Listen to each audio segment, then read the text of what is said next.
These buttons, I never know what's going to happen. Huh? Take your time. And everybody, I'm just really excited to be here today. Like I just told Terry, I just avoided jail time at Walmart. So everything is good. I'm here. I made it. Taking a big, deep breath. And I'm really excited to be able to have Laura Eisenhower here. I remember during my awakening in 2020 or the second wave, I began to watch her discuss exopolitics with so many other people, and so many other people I've seen kind of move out of the picture, but I've definitely see her standing her ground firm in what she believes and promoting the qualities that I think are important, which are love and forgiveness and moving forward on the planet. She is one of the leading researchers for health, exopolitics, alchemy, even called a global alchemist, a metaphysicist, and a leader in galactic history. She works to free us from the 3D holographic loop, false archonic systems, and in the military industrial complex. Laura exposes the agendas and helps us reclaim our power and sovereignty. She is also, recovering the legacy of her family's name and their credibility amongst many false claims. And now we have her beautiful book is out, and I'll show that again. The book is Awakening the Truth Frequency, and it's a beautiful cover. And I think it's very indicative of what the book is actually about, because there's the rose and the Magdalene qualities, and then there's the sword. That's the Archangel Michael, defender, protector qualities, and then there's just beautiful Laura. So I'm going to let you, if you want to add anything about yourself that you would like, that would be wonderful. But I called you today the Global Ambassador because I feel like at this point we need an ambassador to lead us into a peaceful unfolding of what's coming. A lot of people would like to just up and leave the planet. Some people have their own views of what ascension looks like. But what I'm really interested in today is your actual picture, your actual visualization, what you feel the plan should be, almost as if, we're coming to the point where it's time to have some type of forum to really make plans and network bigger than just conferences, but actual boots on the ground, putting things into place. And I'm looking forward to hearing, more about you and what you think we should be doing. Yeah, wow. Well, I appreciate being here so much. I absolutely just love you, and it's so great to be with you, Terry. And I think you covered most of just what I do, and the bigger mission, very multifaceted.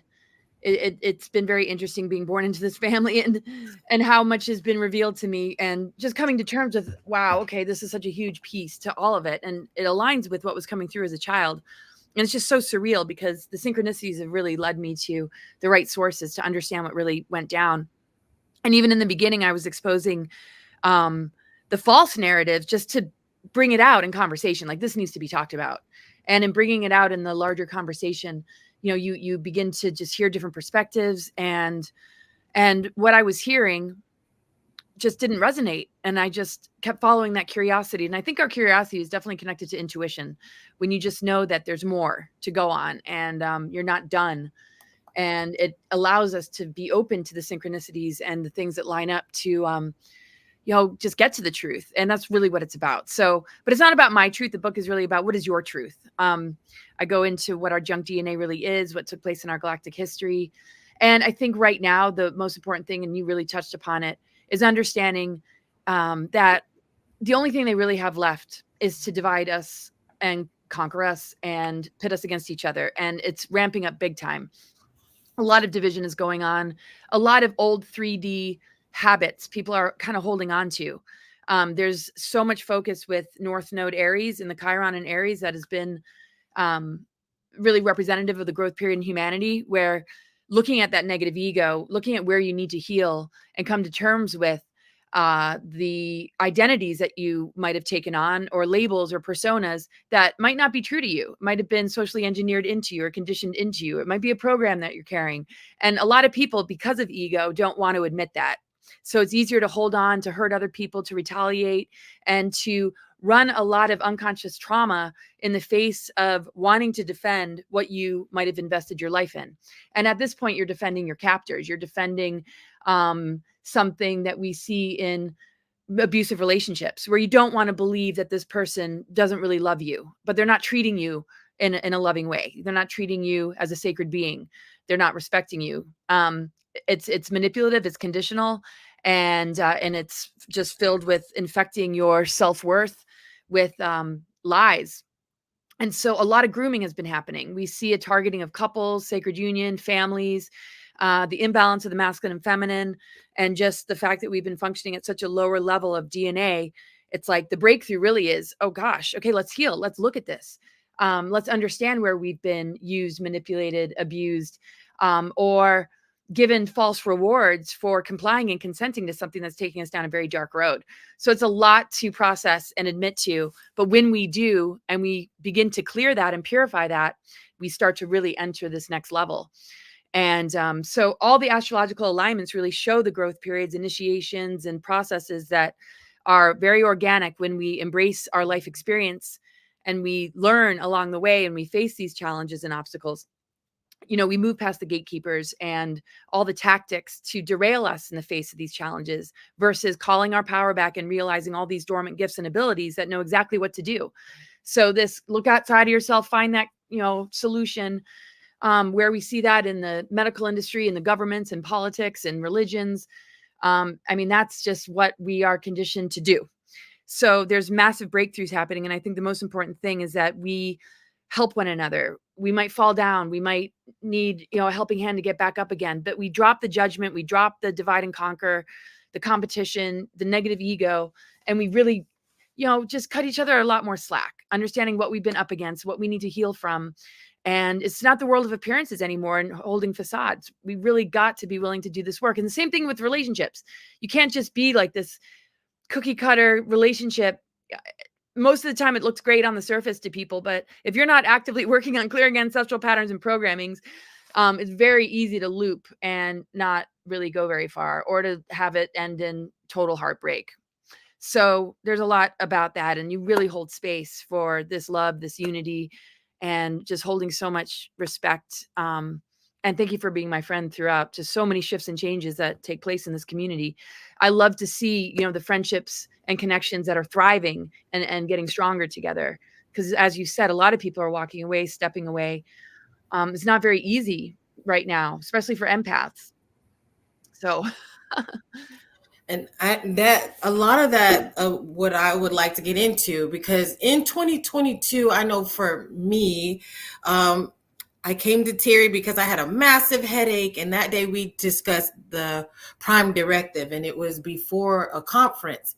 And the download for us, because as I expressed it to her, she and Jonathan and I were really close at that time.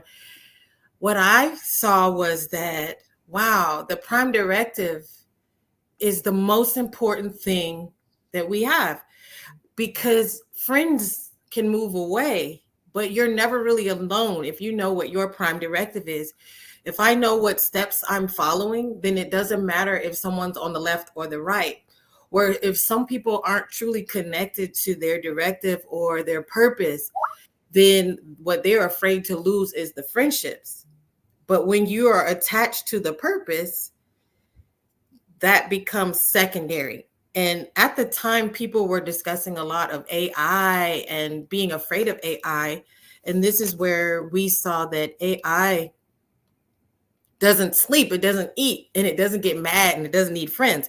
So it can work consistently. So the fear, I don't know what you have to say about this with the prime directive, what you could tell people about that, and anything about After that, we would talk about archons and maybe AI, if you would like to. Yeah. Well, there is the more positive use of AI. And yeah, so what's kind of like the question? So With it comes to when you figured out your purpose, or when people want to understand their purpose or their directive, how can they stay focused? Because what you're saying is that what happens, a lot of people become so loyal to their friend group that even if that person's going down the wrong path, they'll follow them down that path because they're more loyal to the friend than they are to the purpose, to the fight. Exactly. Thank you. Yes. Right. So our purpose needs to be really respected. I mean, it's our intuition. It's coming in from our higher guidance. We are called to answer to that. And that's a very, very difficult thing to answer to when your whole life has been about answering to something outside of you, getting that reward from the certificates or degrees or good grades, or being outcast because maybe you didn't want to go along with what was in school and you didn't go to school, like myself. And because something else was calling me. And I'm not saying it's, all one or nothing, but it's like the most important thing for us to answer to. And that's really what my book's about, awakening to the truth frequency. Are you living your truth? There's so much that goes on inside of us that we want to medicate or make go away. Now, medication can be healing. Working with herbs, working with all sorts of tools and modalities can be very, very healing. We want medicines. We're wounded as a humanity. We're wounded as individuals. But where are we masking our emotional body, our anger, and what we're sensing and feeling, and shutting it down? That does not allow us to listen to our inner voice and our higher guidance, which has an appropriate response to BS and programs and control systems. But that's, looked at, oh, there's something wrong with you. And you get labeled, you get diagnosed. So that alone is how we grow up. So when it comes to peers, when it comes to friends, and the loyalty thing, that's a great virtue. Same with commitments and relationships and partnerships. But where is it beginning to yank you out of yourself? Where are you just a follower? Where are you being convinced that those that you're following have more answers than you do? And this is where this paradigm is shifting. Whether it's peers, friends, or a guru, or somebody in this community that talks to an audience like they're almost superior, and there's no such thing. There's something waiting inside of each and every one of us that wants to blossom, that wants to stand up and be like, this is me, this is why I'm here. And we have different purposes, but it relates to our passion. It relates to the higher levels of these elemental energies. Anger is passion. Depression can show our soul longing. What are we depressed about? We want to understand that. There's nothing wrong with us. We want to understand what that is. And then we might see, because this is making me mad in the world. Well, you are that change. You can turn the pain into purpose. You can take action. You can be, that healing journey that can inspire others and lead by example, and we don't want to shut that stuff down. When we stay in a depression and we get lost in that, which is so easy, and I've been there, and to try and keep myself not going there. Give it a voice. We got to give it a voice. If we look outside of ourselves for vices or just to follow something to just kind of ease all of that, it ends up building up and it ends up getting worse. And every time you sit back and check with yourself, you might not actually like the choices you're making or the people that you're with. You might feel very isolated. You might feel lonely, even though you're around a lot of people. And eventually there has to be some kind of break. But with what you're saying, and I totally agree, it doesn't matter if you're right or left. It doesn't matter what choices you've made. When you are standing strong and solid in yourself, you're not needing to prove anything or put down anybody because you're right and they're wrong. We're all on our own journey and path, and love needs to win. It's like, I respect what you've decided. There's no right or wrong about it. You need to experience this on some level, or you wouldn't have done it. But, we can be resources. We can offer what we've learned along the way, kind of take it or leave it. And I find that those that are all about truth, if they're expecting you to follow their way and you can't question them or debate with them, and you're not like a loyalist to them, and they block you or ban you, that's a really weird kind of red flag for me. Truth should be very confident and strong. Doesn't mean that you have a big ego. Doesn't mean that kind of confidence, but people can come and go. You're strong in what you know works for you, and you only hope that others thrive in what works And for them. that's called conviction, right? You have conviction about your beliefs. It doesn't mean that you have to feel disrupted by someone else and their beliefs, because you're firm in your own space, your own knowing. And we can actually, I find that a lot of people feel that for me to be right, you have to be wrong. Yeah. That doesn't make sense to me. In a multi-dimensional, multifaceted, it's hard to imagine in that type of forum. Now, you discussed your own feelings, and we've seen you have feelings, and a lot of people can criticize you for having feelings, but you've gotten to the point where you accept your feelings. And what would you like to say for other people? Because I had a conversation with a young lady yesterday, and she said, well, I don't want to seem like a bitch. And I was like, yeah, but if you feel like someone's stepping on you, standing your ground, or owning your dark side or owning your shadow is what you need to do, is what we kind of have to do. So I would like to hear what you have to say about owning your feelings and accepting yourself fully, the good parts and the bad parts. Oh, yeah. Well, yeah, I definitely have feelings. I mean, I think diversity, coming together and harmonizing, is so important. There are things that work for me and there's things that don't work for me. And I'm on my own journey to figure that out. And I respect other people doing the same. And, obviously we're resources for each other. People come to events, they have their tools and modalities. I might give readings or do a presentation or want to share their story, or, whatever it is, it's all beautiful. It's all necessary. But, we're sacred vessels, and we need to have mutual love and respect. When somebody is invading your space or being abusive or being derogatory or being in attack mode, it's just like, we need to guard our temple, have bouncers outside and guardian energies, which is really how I feel we balance the inner masculine and feminine. The feminine is so receptive, so intuitive. And, our masculine side can be very much about guarding and protecting that and taking action and listening to that intuition. I mean, they work together, and it's not about gender as much as it's right, left brain and electric magnetic energies that we all have access to.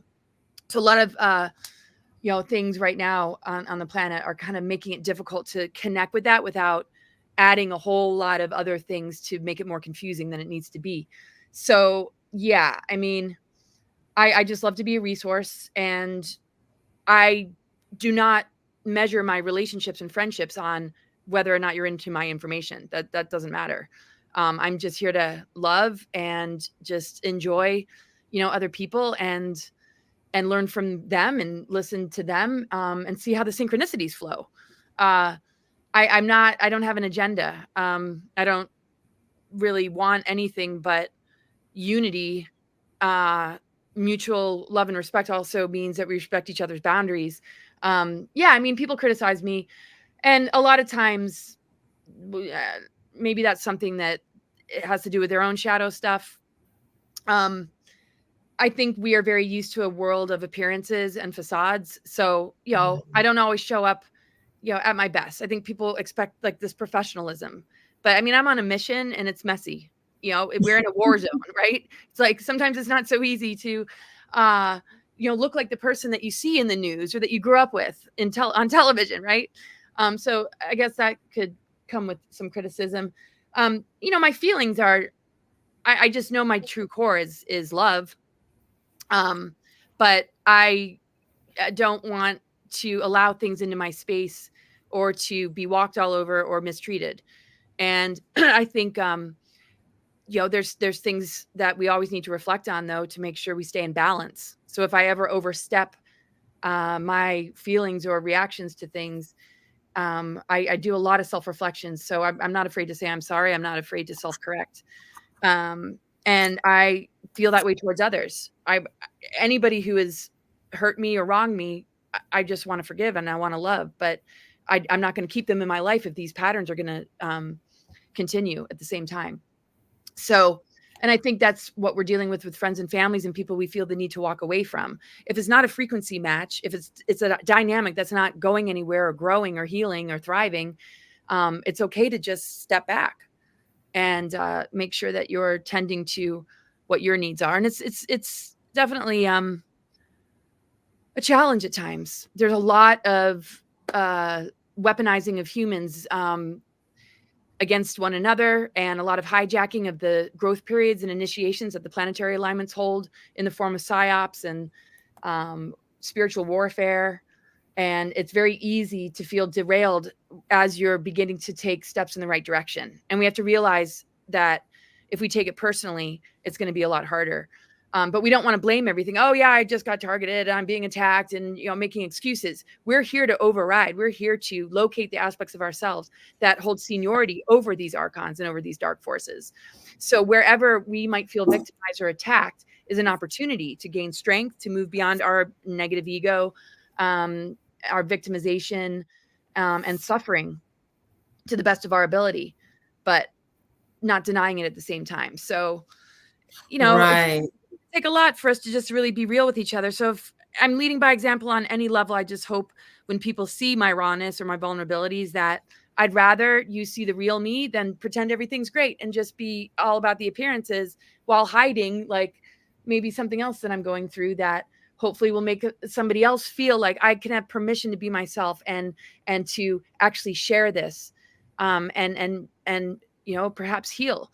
Yes, there's therapists. Yes, there's people you can work with one-on-one, but feeling safe in a community is really important. People are recovering from cults, from family abuse, from traumas that are really, really deep that go into past lives. Where are we going to heal as a community and not reenact those dynamics through different lingo, different, it can be very much the same thing, and we're not going anywhere. So I think it's a time of recovery and rehabilitation and holding hands together and crying on each other's shoulders and being the wisdom for somebody who's down, and when you're down, that you've got solid people that are around you to support you. And I think in that vulnerability, we're not going to hurt each other. We're going to heal each other. We're going to help each other. You hit on so many things. And I think it's totally correct. We're bringing in our old cult behavior and our old conformity behaviors into this new 5D situation. We're trying to, I think a lot of people aren't recognizing that they're bringing cult behavior into it. Like for me, I felt like people were just building new churches, and you had to commit and be baptized in it, and you had to read all the books of it, and you had to like become completely committed to whatever the new ideology was.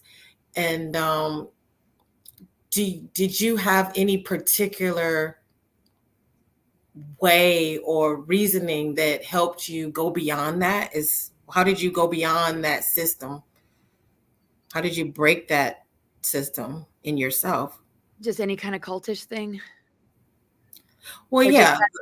Maybe you had a harder time even doing that, because I think you had like a wilder, harder time, like an outgoing wild person in your youth too. You right. Were already like a rock and roller type chick. So yeah, I mean, so you're saying breaking the mentality of the whole kind of follower cliques and cults and followers and yeah. Well, yeah, I've always been a rebel, just free thinker.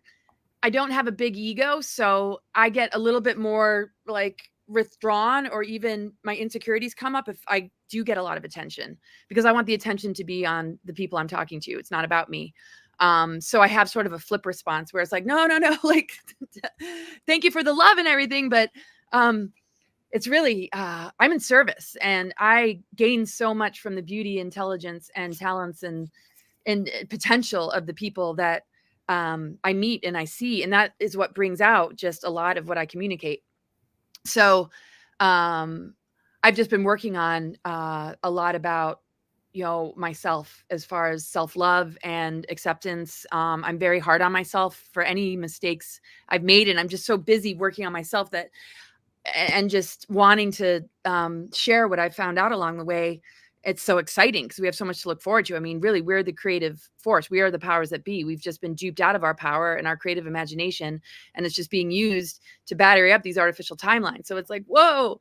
So it's really not in that forum of cult or religion or following and looking outside yourself to a savior or a guru or some kind of guide. Yes, I mean, there can be training wheels. There can be, very helpful people along the way that encouraged you, but didn't do it for you. There's no dependency bond. There's no manipulation where, there's a siphoning going on or an energetic cord going into your seventh chakra where you're getting your spiritual information through another. They might just be helping you to stand strong on your own. Now, that to me is real leadership. That to me is the real way to do it. And sometimes it can get to people's head, even if it's not a cult. The cult mentality would be, wow, I got all this power and people are really looking up to me, and then leveraging that for money. So I've always been very sensitive to that. I think in past lives, or at least when I used to delve into them a lot more, I was the kind of person that would run from a cult. You'd find me in the woods or running off, and maybe they'd shoot me. I don't know, but but like, how do we break the chains and get out of this? This is so old paradigm, and so yeah. And I've just like you mentioned, just definitely wild child. So yeah, go ahead. Well, I'm thinking that I can see where it can begin, because on a small level, when we have a small group of friends, we can say, I'm worried about you. I want to help you. I want to fix you. I want to change you. And we start to feel like we're responsible for other people's souls. So then if you become even more popular, they become your people and your responsibility. And it's like, wait a minute. No, everybody still has choices, and that somehow people lose that thread of allowing people. It's the law of allowing. I don't know if you could talk about that, just allowing people to be. I feel like you've covered it, but right, we maybe didn't verbalize it out loud, that law of allowing about. Or you mean like somebody putting themselves out there, worrying about somebody who, like, in what position? I think so when we talk about becoming a part of a cult, I think it starts on a small level. Like us as women, say we have children, we become completely wrapped up with our children and we want to control the actual child. So it becomes this thing of wanting to control the outcome for others. Yeah. And then as you become a person like a healer or an advisor of some sort, people begin to come to you, and maybe that feeds your ego to become, look what I did a good job, I'm making them people better. And you become to take personal responsibility for people instead of being like, oh, I'm just connecting you to source. And now as that following grows, now here comes this huge cult-like behavior, because these are my people and you don't want to lose your people, and I can't have them listening to other people, they got to be my people. And it becomes this is brilliant. I think it just revolved in my brain. Like all of a sudden it clicked for me. Just, this is how we became, like, this is how it happens. I can see it. Like, oh, totally. Yes. I love this conversation. Yes. And we see that. And it's sort of the spiritual ego begins to develop. And there's nothing wrong with ego. It's a vehicle. Is it expressing your soul, your heart? Is your personality, nature integrated with, higher dimensional levels, your higher self, your integrity? And sometimes there's just false light. People think that they're connecting, but they've sort of lost that connection. And so when you lose that connection, it then becomes the feeding off the crowd. That is your that's what makes you empowered, what you're getting from people, the attention that you get, and being the person that takes credit for other people's growth. And I just don't operate that way. And I've got plenty of things that I'm working on. So I'm not trying to say, oh, that's not me. I mean, I got so much that I'm working on that just has to do with it's a good feeling that a lot of people, unless you've had it, because public speaking, I've been in a room before and told a story, and you can feel the gasp when you tell something intense, and then the laughter, and then like the joy, and then when people clap, like it's very surreal. It can make you feel like you're floating on air. I think ministers get the same feeling, right? It's just, but now over time, you want more and more and more for some people. Right. You managed to stay in a certain place, but for some people, I can totally feel how that can sway a person to. Yeah. And it's not a terrible thing to feel that way as long as you don't No. abuse it. I mean, you can abuse power. Once you have influence, you can misuse that. And I feel like I'm wired a bit differently because I can observe that, but I know that's not what I struggle with. I mean, I could get a standing ovation. I'm still done with the talk and I'm not floating on air. I'm like, oh my God, I could have done that differently. And that was just I don't know why I said that. And I can't, but people are like, did you realize you just got a standing ovation? I'm like, oh yeah, that's amazing. But I'm still sitting there, the inner critic, like, oh, I could have said this better. I just wanted to, and it's just really weird. I get so humbled and so touched. And I really feel that because it's not about me, what people are celebrating is themselves, that there's some revelation or epiphany that has always been there that now they are able to feel into more, because maybe I showed a planetary alignment or something about the Venus transits or something about our galactic history or our junk DNA that we don't learn in school. That is like, whoa, this is good news. We're bombarded with so much of the darkness of it all, but what's really working for us.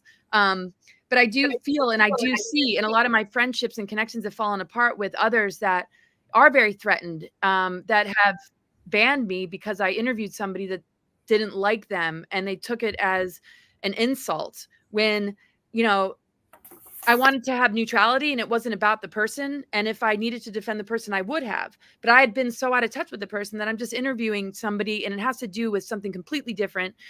And so I thought to myself, would I care if I saw somebody interview somebody that has smeared me? Like, I could name a few people that have smeared me, and I got friends liking their stuff, sharing their stuff. I don't care. It's like, what is going on with me and that person is between me and that person, right? If I'm going to ban and lose friends because they're not choosing sides, then I've lost the mark. I've lost the point Right. because I would call it diplomacy. I would call that being diplomatic, because you don't have to slam the computers closed and walk out and be dramatic. You're being actually diplomatic. And we even hit on this the other day about being people can be one place today, and we might, like me and you, if we have an argument today, maybe Terry doesn't get involved because next week me and Laura might be friends again. You know what I mean? And so it takes us being able to allow things to happen and allow things to unfold without feeling that we always have to fidget and fix it, right? Like, it's not necessarily your responsibility to fix it. Maybe you just later say, hey, I didn't know you're having this problem. Maybe you guys can work it out. But since you went there with that, a lot of people said that you were offended by the American Horror Story episodes. And I thought, nah, I doubt that she's worried about it. Yeah, I don't really worry. It's sort of like, I mean, offended. I don't think I went off. I was more like, oh my gosh, just rolling my eyes. And I can see, you got to laugh at yourself. And there's levity and humor to some things. I laugh at some of the insults I get, like, Laura's really a man. I'm like, that's laughable. Oh, wow. Laura's a clone and this and that. And then other people that are accused of that, they go completely haywire. And that's the kind of people that when I interview somebody that might've said that about somebody, then I'm not there. They drop me. And it's like, this is laughable. If you're solid in your truth, that shouldn't impact things. Because the thing is, when parents get a divorce, you don't want the kids to join sides. In this movement, in this whatever you want to call it, I give a lot of credit to the audience. They're smart. They can discern. They can make their decisions.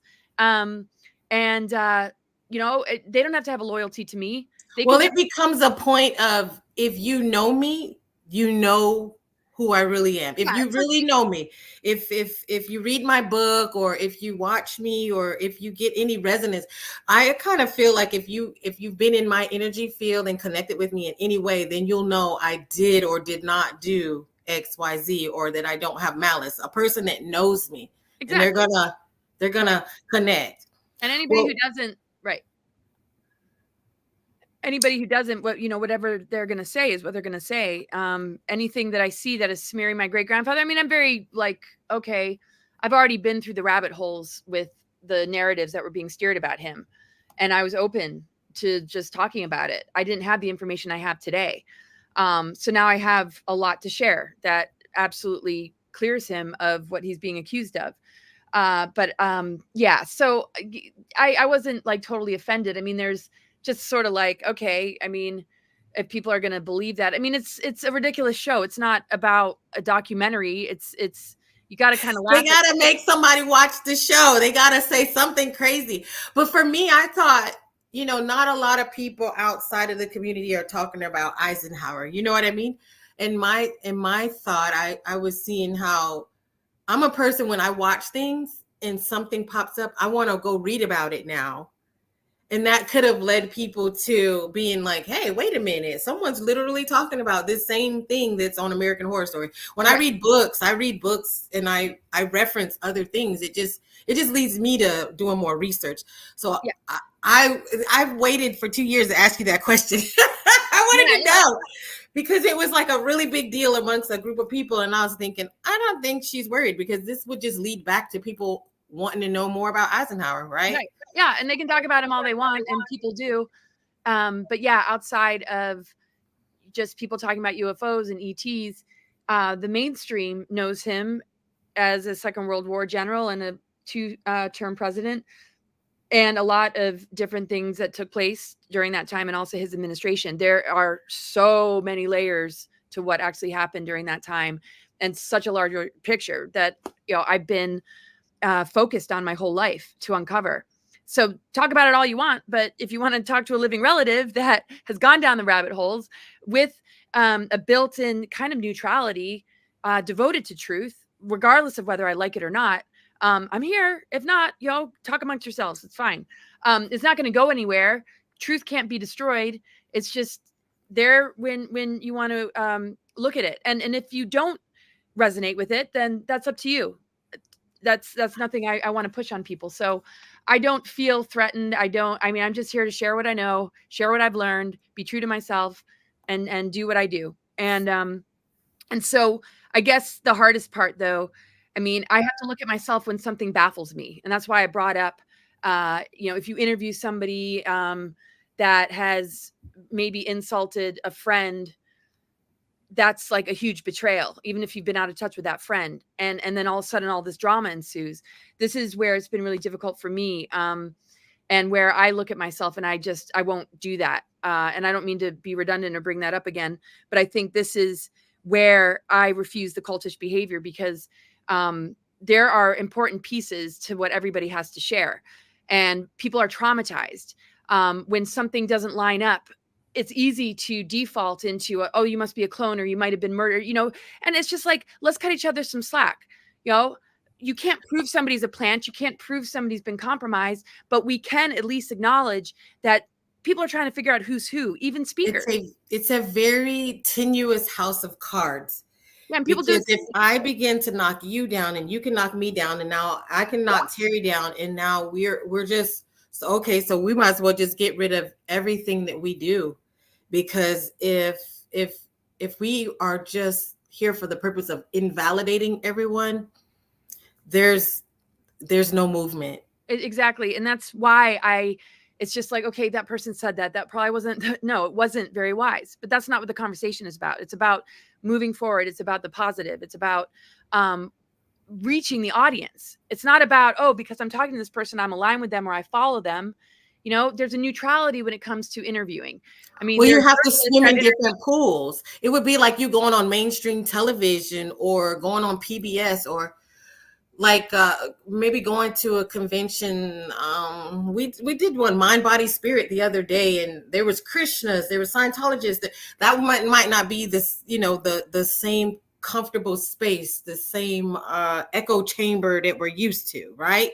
But you have to get into a different space and at least put a hook in there, put something in there so that people can will lead people back to where the truth resonates. And I like what you're saying, because the truth doesn't die, it doesn't disappear, it will pop up. I'm telling you, Source is so good at burying the nuggets, and the truth will come back. Even 2 years later, you will find out these things. And also the truth that can't be patented, and it can't be it can't be hijacked and stolen and saved for one person. It's out there to be shared, right? Right.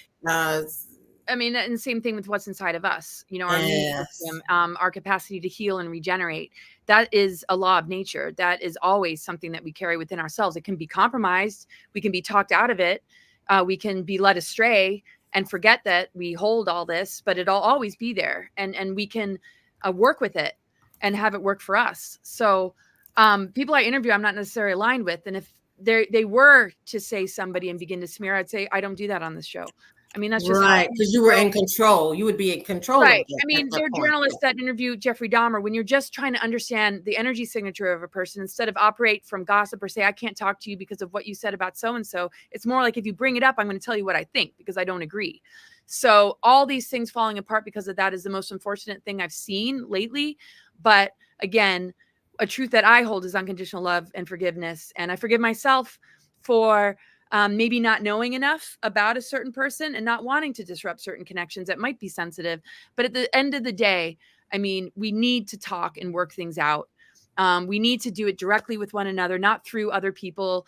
We need to graduate from high school. And if we're going to move into 5D and beyond, it's not a realm of duality and competition and battling and being threatened. You know, it's let's work it out. Let's keep an open dialogue. Let's, understand each other more because it's just that's been the weirdest thing. So, like you You said, do have to embrace this maturity. yeah, and the law of allowance, when you see somebody going down a path that makes Yeah. you nervous, I mean, that's a tough call. I mean, all I can say about that and having, older children, especially, and when I notice it, it's just like from a place of just nothing but love, believing in them and that they're better than that, and talking to that part of them that is stronger than what they're falling for. That might be very dark. That is not just a judgment on my part, but it's something that I know is dangerous. I see all the red flags and the signs. They need to sort of see it for themselves. But if I encourage the goodness in them, the intelligence in them, the beauty in them, the sovereignty in them, maybe, when they're in a situation or a conversation that could compromise them, they're falling back on that because that's been amplified instead of, throwing a lot of fear at them or like, what are you doing? And I think we can do that for our friends. And I'm learning to, I fall, I get back up. I find better ways to communicate, work in progress. But yeah, when we see or lose friends to certain groups, certain cults, or we can't talk to you anymore because we're loyal to this person, got to kind of, let them go. But always be that source of love that will shine in those difficult moments where that person didn't abandon me. I kind of walked away from them, but they're still there if I wanted to come back without burning bridges. Because I think when too much animosity, hatred, and negativity is spewed, then it's almost like the bridge has been burned and it's really hard to come back together when the time is right because the hurt is too strong. Let's gracefully allow without it being hurtful so that there's a safety in coming back. I think the whole fact of the fact that you've been able to nurture children, a lot of people, I can hear them say, I'm just a mom. And I even talk about this a lot. That idea of being just a mom or just a dad, we have to remove it because that's one of the most powerful roles that we have. And I can see how that encourages you and influences you in the way that you found love and compassion for others. I think it's a way that a lot of us can learn. Like that's how sources taught us unconditional love. And I want to really get into that with you, with your first real understanding of self-love and your first real understanding of unconditional love. When did you find this? How did you find this? And how did you learn this lesson? Because I know that we don't just, I think maybe it's something we start with, but we don't always end with it. Right. I love your question so much. Thanks. Well, I think there was so much conditional love growing up, and I don't want to name names, but it felt conditional.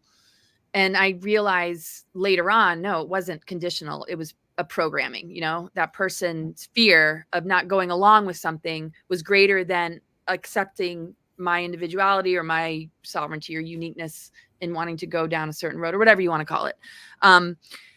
I think, just going through a lot of difficulty in my early years and teenage years, my body didn't vibrate with like separation or hatred or just suffering over it. I mean, how much can our body take? It's like, okay, you can experience it, but until you find unconditional love, you're not really going to heal. Until you find connection with the bigger picture, with source energy, with our true parents, it's going to be really hard to heal. And I think religions that are about worship, punishment, salvation, and being a lowly sinner isn't the end all be all at all. And so when you step away from that, does it mean that you don't believe in God? Does it mean that you're not all about the Christ energy? Well, some people would say that because of their fear. Well, if you're not in this institution, then you're not really, you're going to go to hell, or you're not doing it right. And so really feeling like there's something bigger than conditional love, and it's unconditional love, and it's nature, and it's so much bigger than these institutions. That is what kept me healthy. That is what helped me to get back up when I was down. That's what helped me to stand true to myself and not just comply and consent because if I don't, this will happen. It's like taking that risk and knowing that if I go into that dark night of the soul, if I go into that labyrinth or underworld, that I'm going to find the inner light within me. I'm going to find wisdom to navigate. It's not going to be somebody saving me. It's not going to be somebody approving of me. It's not going to be somebody saying, you did it right, here's your reward, good girl. It's going to be me finding something within that is stronger than that will sustain me. And when I felt that unconditional love from just source and from within, it just changed everything. And then it's like, how can I not have that for others? How can I not have that for myself? How can I not see that that is what true source energy is all about? Anything less than that is very fear-based, is very much in duality. My way, this is the teachings, this is what you need to follow. It's like the people coming at your door, you need to be saved, unless you do this. And we all have our own unique ways to experience source, and it's very sacred. And there's not one way to do it. It's built into us. And so that self-discovery, to find that on my own terms, connected me to an unconditional love that said, you're not going to be punished for this. You're not going to suffer and die and be banned to hell because of this. In actual fact, you might find something that is really important that will help to give you the information connected to our galactic history that led to these institutions even being created, that are very much hiding an underbelly that is very dark, that also holds a lot of imbalance. So many good, beautiful, divine, and well-intentioned people are within those institutions. So it's understanding that for now, this works for them, and that's beautiful. That's awesome. Not saying that I have a better way either, but looking at like a larger picture and understanding why did that not resonate with me, and knowing that, that I would, find something within myself that everybody's going to eventually find. And the thing is, when you notice that something has failed you, like we're seeing with the system and the inversions and the psyops and the false flags, and realizing the manipulation and the trickery around it, that's a lot to recover from. So in these institutions where there might have been infiltration, or you directly experience some level of betrayal, what do? You fall apart and your whole world crumbles, and you think like this is the death of it all, the death of everything that you believed in. And then you have nothing left to fall back on but yourself. And in falling back on yourself, that's where you find the unconditional love and true source energy that says you had it all along. It's always been within. And sometimes it takes hitting rock bottom, or experiencing some level of trauma and abuse, or discovering that something was not looking out for you that said it was, and seeing that misuse of authority and misuse of power, from teachers or priests or gurus or parents, these things that like are supposed to guide us along the way, that when we fall back on ourselves, we find a greater understanding, a love of forgiveness and unconditional love, but we're not in the line of fire anymore. And we have greater discernment. So if we stay in those institutions, we can call out the perpetrators and the plants or the unhealed individuals and still remain in it, or walk away altogether and expose the deeper layers that are hiding a lot of crimes against humanity and a lot of dysfunction that needs to be brought to the surface, so that there can be a cleansing within the institutions, but also the ability to walk away from those things and know, and help those within them understand that you don't need to judge me, and you don't need to, act like this isn't still God conscious or still connected to the Christ energy. That we all have a different way to get to source. And the most important thing is that we love one another, and we learn and we grow, and we do all we can to, purify and overcome any kind of traumas and programs along the way. And then I feel we can upgrade these institutions. We don't have to throw the baby out with the bathwater, but at the same time, those doors should be open, and there should be no limitation in how we experience spirit, whether it's inside the church or not. Nature is the ultimate, temple, and it's a reflection of our own soul. So, to me, unconditional love is no judgment. What you do, who you are, how you go about it. And forgiveness, but at the same time, holding space for that person to come to where they need to be so that a connection can be restored. Not forgiveness as in, I'm going to keep, putting myself in the situation when maybe it'll never change. It's like, I have trust and faith that the magnetic energy of true source is going to guide everybody home, and is not going to discard anyone.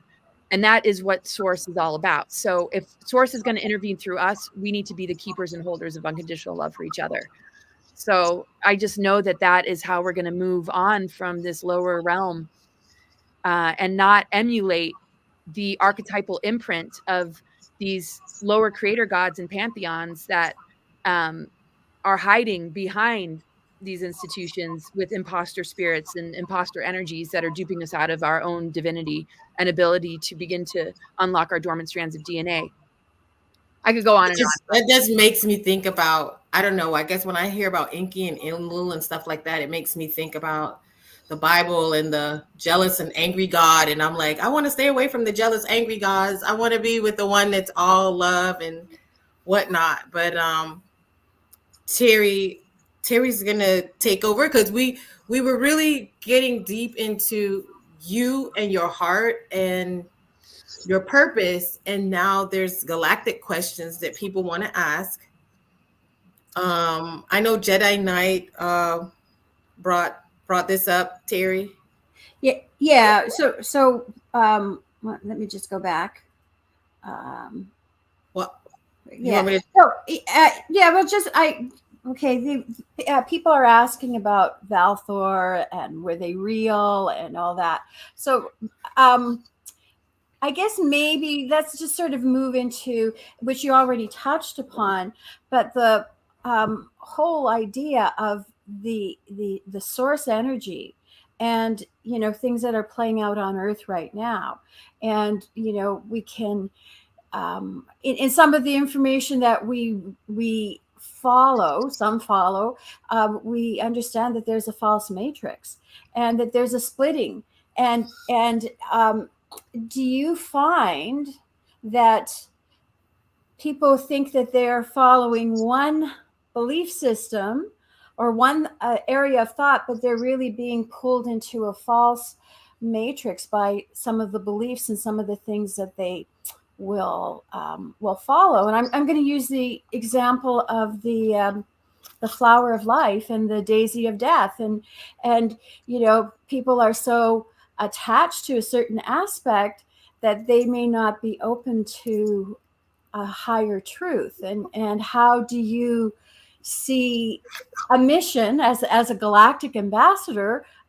How do you see that mission sort of coming to a point where are people going to go down with it, or is there going to be a sudden knowing for people? Maybe not sudden or subtle. And what are our roles in this? Right.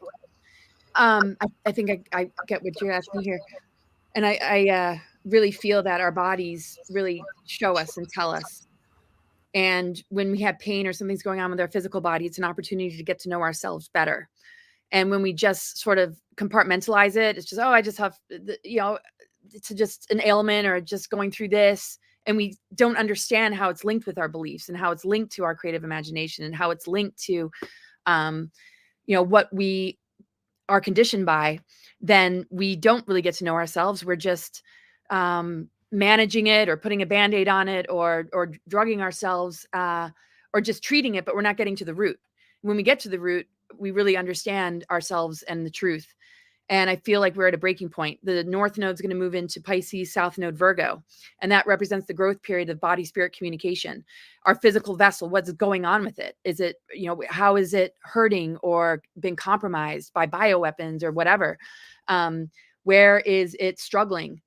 And the Neptune Pisces is the creative imagination, the spiritual, the multidimensional. And to integrate that, we want to look at that. What's hiding in the unconscious? Where are we on autopilot? Where are we functioning on belief systems that our body is not very content with? Because if our body was content with it, it probably would be thriving.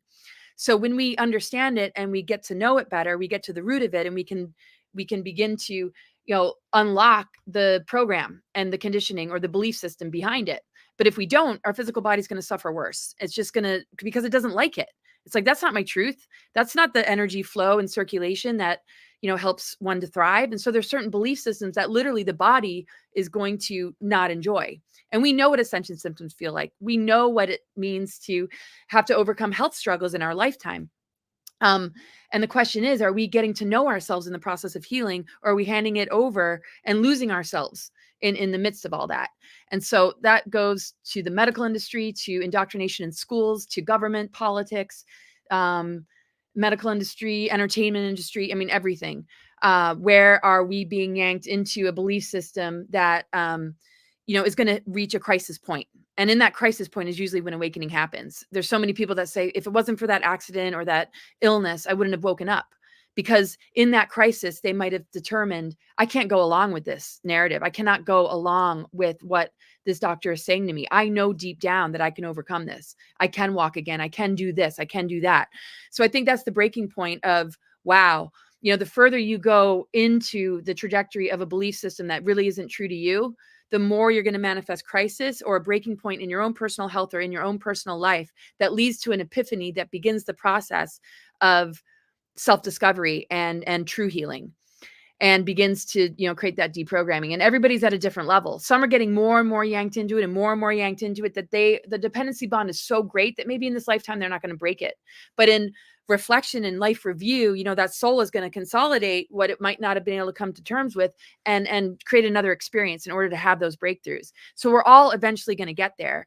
But I do think that belief systems that aren't in alignment with us eventually, just boil up, and it can't just be pushed down. Sort of like a relationship constantly talks down to you or just makes you feel like somebody you're not. There's going to be something deep within you that ends up erupting and standing your ground, right? How long is that going to take depends on each individual.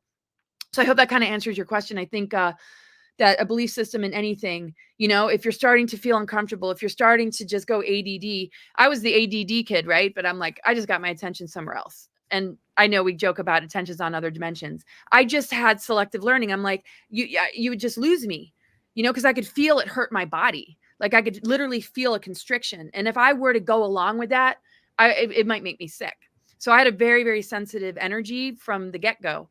And I think, as people experience transits and progressions and they move into certain changes in their life based in, progressing and evolving, they're going to hit certain areas of their life where they're going to manifest an opportunity that is almost predestined. But the question is, how do you experience it? How much longer is somebody else going to define it for you? And I think that's when we break belief systems and we begin to trust ourselves and look at more our intuition, our higher awareness and wisdom in the face of these challenges, and realizing in the face of these challenges, we can call back all our treasures and a greater spiritual gifts and abilities instead of hit our head and continually seek something outside of us to make it go away or to tell us what the outcome is going to be. And so I'm not into predictions. I feel like that's a form of programming, but it's good to have like a forecast. It's good to know perhaps a probability, just like you would want to know in the wilderness, is it going to storm? You want to make sure you bring that umbrella, but the sun might come out, right? So we want to have a neutrality and awareness and a preparation, but not fix ourselves so strongly to it that we lose the now, because we have so much more influence over the turn of events than we can imagine, and even over weather events. So all this geoengineering that is able to manipulate the elementals, well, we're elemental. So if our minds are being controlled, that's the air element. If our fire energy is being controlled and we're just constantly angry, and we don't understand the reason why, we won't take action. So I feel like when we break the belief systems and the indoctrination and the social engineering, the elemental energies within us purify and the earth responds to us, and we actually break down the dark weapons and we dismantle them. because really they can only function on the low level of contaminating and creating toxicity in our elementals that keep us heavy and in low density, that we keep, trying to medicate or grab on devices or just look at our devices and just be stuck on the television or something, when actually we're being called to override it and create this clearing with the ether element now available in ways that it never has been, or at least in the last 26,000 years, to really purify. And in doing that, the ultimate weapon of mind control no longer is able to work alongside these bioweapons that really get into the system and really begin to assimilate a person into AI. If you can stay beyond that, we can actually work with technology in a way that doesn't hijack our spiritual development. I saw what, Terry, a part of your question was about like the flower of life that people are calling the daisy of death, and then there's the tree of life, and then the tree of death. Like these things that people would like to debate about and give power to, where do you land on that? I mean, for me, I know there's even the number, if you think about the number 666, and people would assign it a meaning that is positive, and then you can assign it a meaning that is negative. Source has power over all things, but many people are in the mindset that these things are going to take them down that level of being compromised or being led onto the dark side or to the wrong path by the symbolisms of certain sacred geometry. And I think that's a part of the question that she put in there. That, oh, sorry if I went way off. No, it wasn't that. It was a complex question. Okay, we're Libra nerds, so we're gotta warn people in the audience. We're Libras and we're nerds, so we get very totally. Oh my gosh. Okay. Gnarly with our questions. But that does correlate, with what I just said. That would be almost like the larger picture answer. When it comes to symbols, yes, there's subliminal messages. There are things that, have a like kind of an attention on it. I mean, you can see on paranormal shows or ghost shows that even dolls can be possessed. I mean, inanimate objects can be possessed. It's the energy you put into things, right? So if there's something symbolic that has had a lot of intent and focused intent and black magic done directly at that symbol, yeah, it's going to give off a very negative, dark vibe. But I mean, if you hold good intent, I mean, we can be beyond all this, and it's no different than bioweapons. It's no different than frequency modulations and manipulations that come through our devices. How come some people fall so easily prey to the social engineering tactics and the different funded movements that create a lot more trouble than it's worth, and how come others can see right through it and are very immune to it, or don't have the same sort of symptoms or behavior patterns that come through these sort of things? Same thing with symbols. So yes, these symbols have a lot to do with the planetary grid network. They have a lot to do, like there's the tree of life that has 10 spheres, which is draconian DNA. And then there's the 12 spheres, which is 12 strand DNA, 12 stargates. And then the 13, which connects to like the pleroma or the, source energy, the cosmic trinity. And so if you're wearing a pendant that has 10 spheres, does it mean all of a sudden your DNA is going to turn Draco? No. It's just like, oh, okay, a little correction. Okay, added like maybe 2 more spheres and then it's more complete. It's sort of like, all right, we're here to undo inversions, but our consciousness is so much more powerful than symbols, than subliminals, than dark weapons, than all these different manipulations. And if we can raise our consciousness beyond what these inversions, whether it's symbolic, whether it's just a program or a psyop or whatever that comes through, and we can maintain a higher consciousness in the face of it, then I feel that that's how we de-weaponize. That's how we change the energy signature of it. And okay, yes, I mean, an unfinished painting or just something. What if your phone number or license plate is 666? Does it mean that you're Lucifer, driving your car? It's like, absolutely not. So, and if I do this all of a sudden with my face, oh my God, she's making satanic symbols. Laura's Exactly. It's just like, everybody calm the F down. You can do all sorts of things with your body, with things that are symbolic that you might purchase, or things that you might have drawn. And it doesn't mean anything. The number 10 also means, there's inverted expressions, but in those inversions, there's a lot of SRA. There's a lot of ritual. There's a lot of major intent. There's dark weaponry. There's agreements and alliances with vampiric parasitic beings that want to compromise humanity. And so they infuse that intention just in a ritualistic, focused way on so many different things. And I feel it's not a danger of going into the dark side unless you start to behave like you're going into the dark side. And a lot of people who even have pictures of Jesus and Mary, sometimes they're running a lot of false light themselves. It doesn't matter if they're surrounded by the ascended masters. That's not going to do it for them.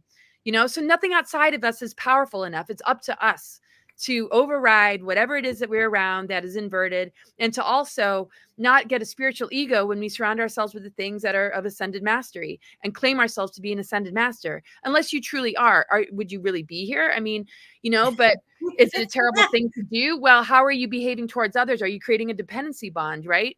I mean, an ascended master would be somebody who knows how to fall down and get back up again, and has self-mastery to take the higher road in everything you do. But are you really not of this earth anymore? Did you really ascend? I mean, bodhisattvas are here, sure. But I mean, so I really think it's our consciousness. And I feel that what really shows, and what I feel, is the soul of an individual. You can just feel the love, feel the goodness, and feel the benevolence. I don't care what you eat, where you worship, or what you pray to, or what symbols that you're wearing. If that vibration is coming off strong, then all of that is just the material realm.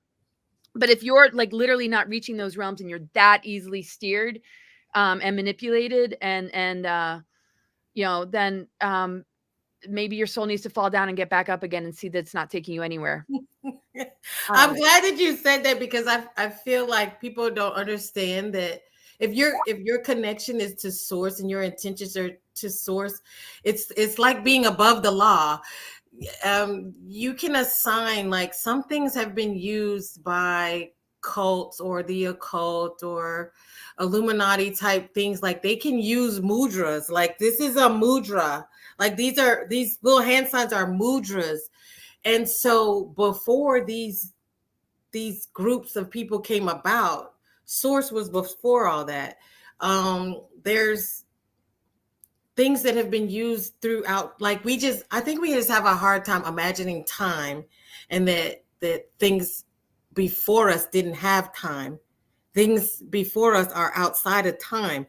And so we have a very limited amount of time and even history on this planet. Even if you said, oh, it's 1 billion years old, there's time before that time that these things existed, and they all have a purpose beyond what we can imagine. We have just such a limited view of our existence and the understanding of creation. Creation is so vast that our minds are just so limited. Now, I know that people are asking about Val Thor and Valiant Thor. Those are two different beings, right? Yeah. Not necessarily. No, it's just he goes by Val, and Valiant, I guess, would be the longer name. But some people that I talked to said he only goes by Val. I've talked to so many different people that say they have contact with Val Thor. Messages have come from him through others to me. When I was younger, I felt a lot more connected, and past lives have been read with remote viewers that I was working alongside him and the Venusians, and was a spirit guide in Eisenhower's administration, warning them, and that there was an agreement for me to come in this lifetime for him to guide me. Now, I take that with a grain of salt. It's like, okay, yeah, I mean, that resonates. I'm not going to, like, get so fixed about it, right? I mean, there's definitely something there. And his relationship with Eisenhower, there's no doubt in my mind that Val Thor is real. With the messages that have come through with just Lake Mead and 200 motherships that are all around the planet, and him being put on VIP status. I mean, there's too many people that had him as a spirit guide, that had direct experiences with him, that know so much about the history of all that. And then the senior advisor to the Earth Alliance, Dan Cooper, who taught me a lot about Val Thor and Eisenhower's relationship with him, that's very different, or added a lot more to the picture than what I already knew. There are imposters. There always are when it comes to people that are channeling. There's inconsistencies with the messages that come through one person versus another. And all one can do is really be discerning, you know, when it comes to ETs and channelers and federations and this and that. There's very much a problem reaction solution within the alliance, the Draco Alliance, that did work with the Nordics, and some Nordics that have become a part of the Earth Alliance, but there are traitors amongst their ranks that are similar to a plant being put in a place to infiltrate. So what might look benevolent isn't necessarily benevolent. Now, Val Thor supposedly went rogue. He warned Eisenhower's administration about the Nordics and the Greys, but we hear about the false narratives of first contact or Eisenhower signing a treaty. And I say false narrative because that's what I truly believe. Doesn't mean you have to believe it, but it makes sense when I look at the deeper history. So Val Thor, I've no doubt, is real. The synchronicities in my life that have connected me to him, and the feeling I get when I try and communicate is strong, and in dreams. But there's a lot of misinformation that's been shared with me as well that I know isn't coming from Val. And it's a lot to discern because I get real sensitive. I mean, it hits real close to home, and you just don't want to be messed with. I don't want to be messed with. So at the end of the day, I just hold sort of a neutrality to it all, and the truth will reveal itself when it's time.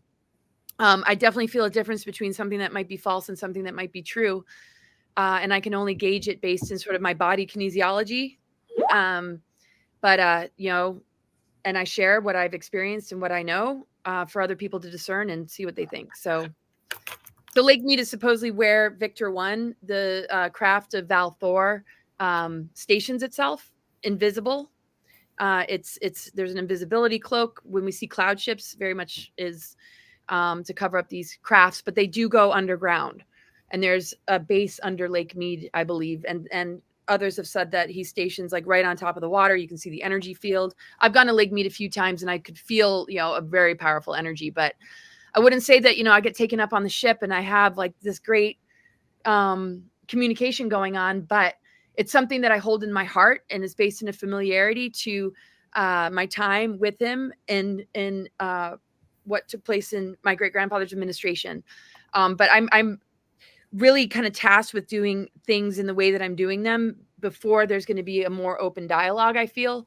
But yeah, some communications have come through recently that I really don't resonate with. And until I hear it firsthand, I can only just be like, oh, hey, that's nice. Okay. And there's one person I'm talking to who I know is a walk-in that is very connected to Val Thor that helps me to communicate with him. And I have no doubt about her. But again, I'm not one to rush into fixed beliefs. I just definitely have an open mind though, and I'm exploring it.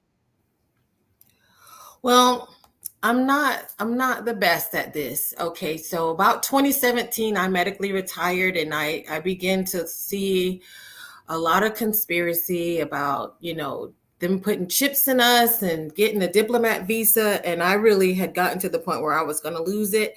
I backed away from a lot of stuff. And then in 2020, you know, I began to hear about the Galactic Federation and things like that. And that's how I ended up finding Jermaine. And I swear, I was like, where's the sign up list? Where do we get t-shirts? What do we do? You know, because I'm in this 3D world and I wanted to know what it is that I need to do to be in the right place at the right time with the right people. But there's many organizations that people mention, and where does the truth lie with you when it comes to all these, you know, the Galactic Federation and the League of Light and this, you know, where we should be going, like Kirsten said, with the soul families and soul groups, like, or is it more about us being just present here now? What is it that we should be focusing on when it comes to these organizations? I feel like that's a part of what the division is people kind of claiming ownership of the messages from these different galactic beings. And that's kind of leading us to the division, is because people have different messages from maybe the same beings or different beings, and it's confusing. And I was like, I just wanted my t-shirt so I could join up. Where's the clipboard, like, I know, it's so confusing. Yeah. And some people say any other message unless it's coming from me are all imposters, and I'm not naming names of who says that. Right. And and if you talk to so and so who's saying this, you're led astray. And it's just like, please, first of all, I'm not a child. I'm exploring, I'm listening, I'm listening to everybody. And ultimately I can only determine what I feel is in resonance with me on my path. I'm not going to join something. I'm not going to just follow someone.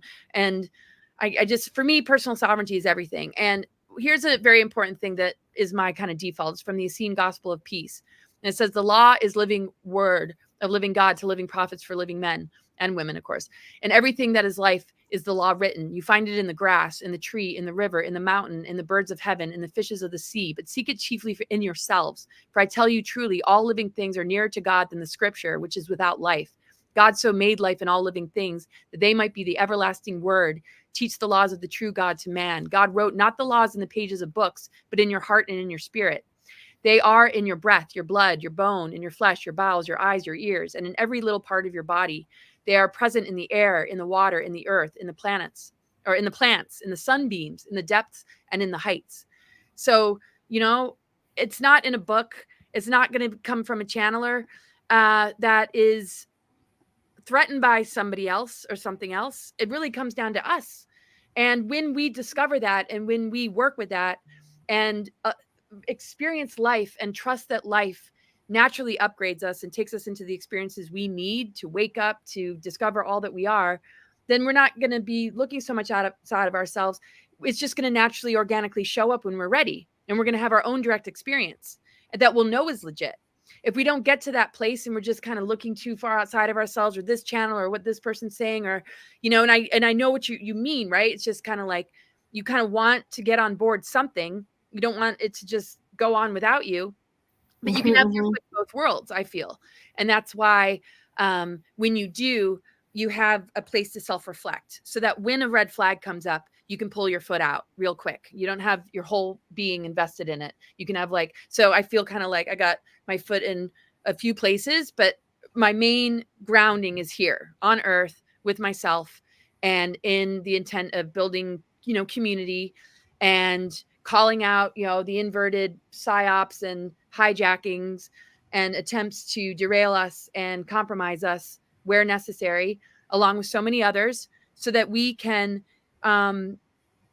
move into the zone that has been very targeted. They don't want us to ignite our dormant DNA. They don't want us to remember who we are. They don't want us to experience God's source to the degree that the true teachings of the Essenes talked about. They want it to come through the scriptures and the distorted ancient text that a lot of people look at as the only way. And that's just not where it's at.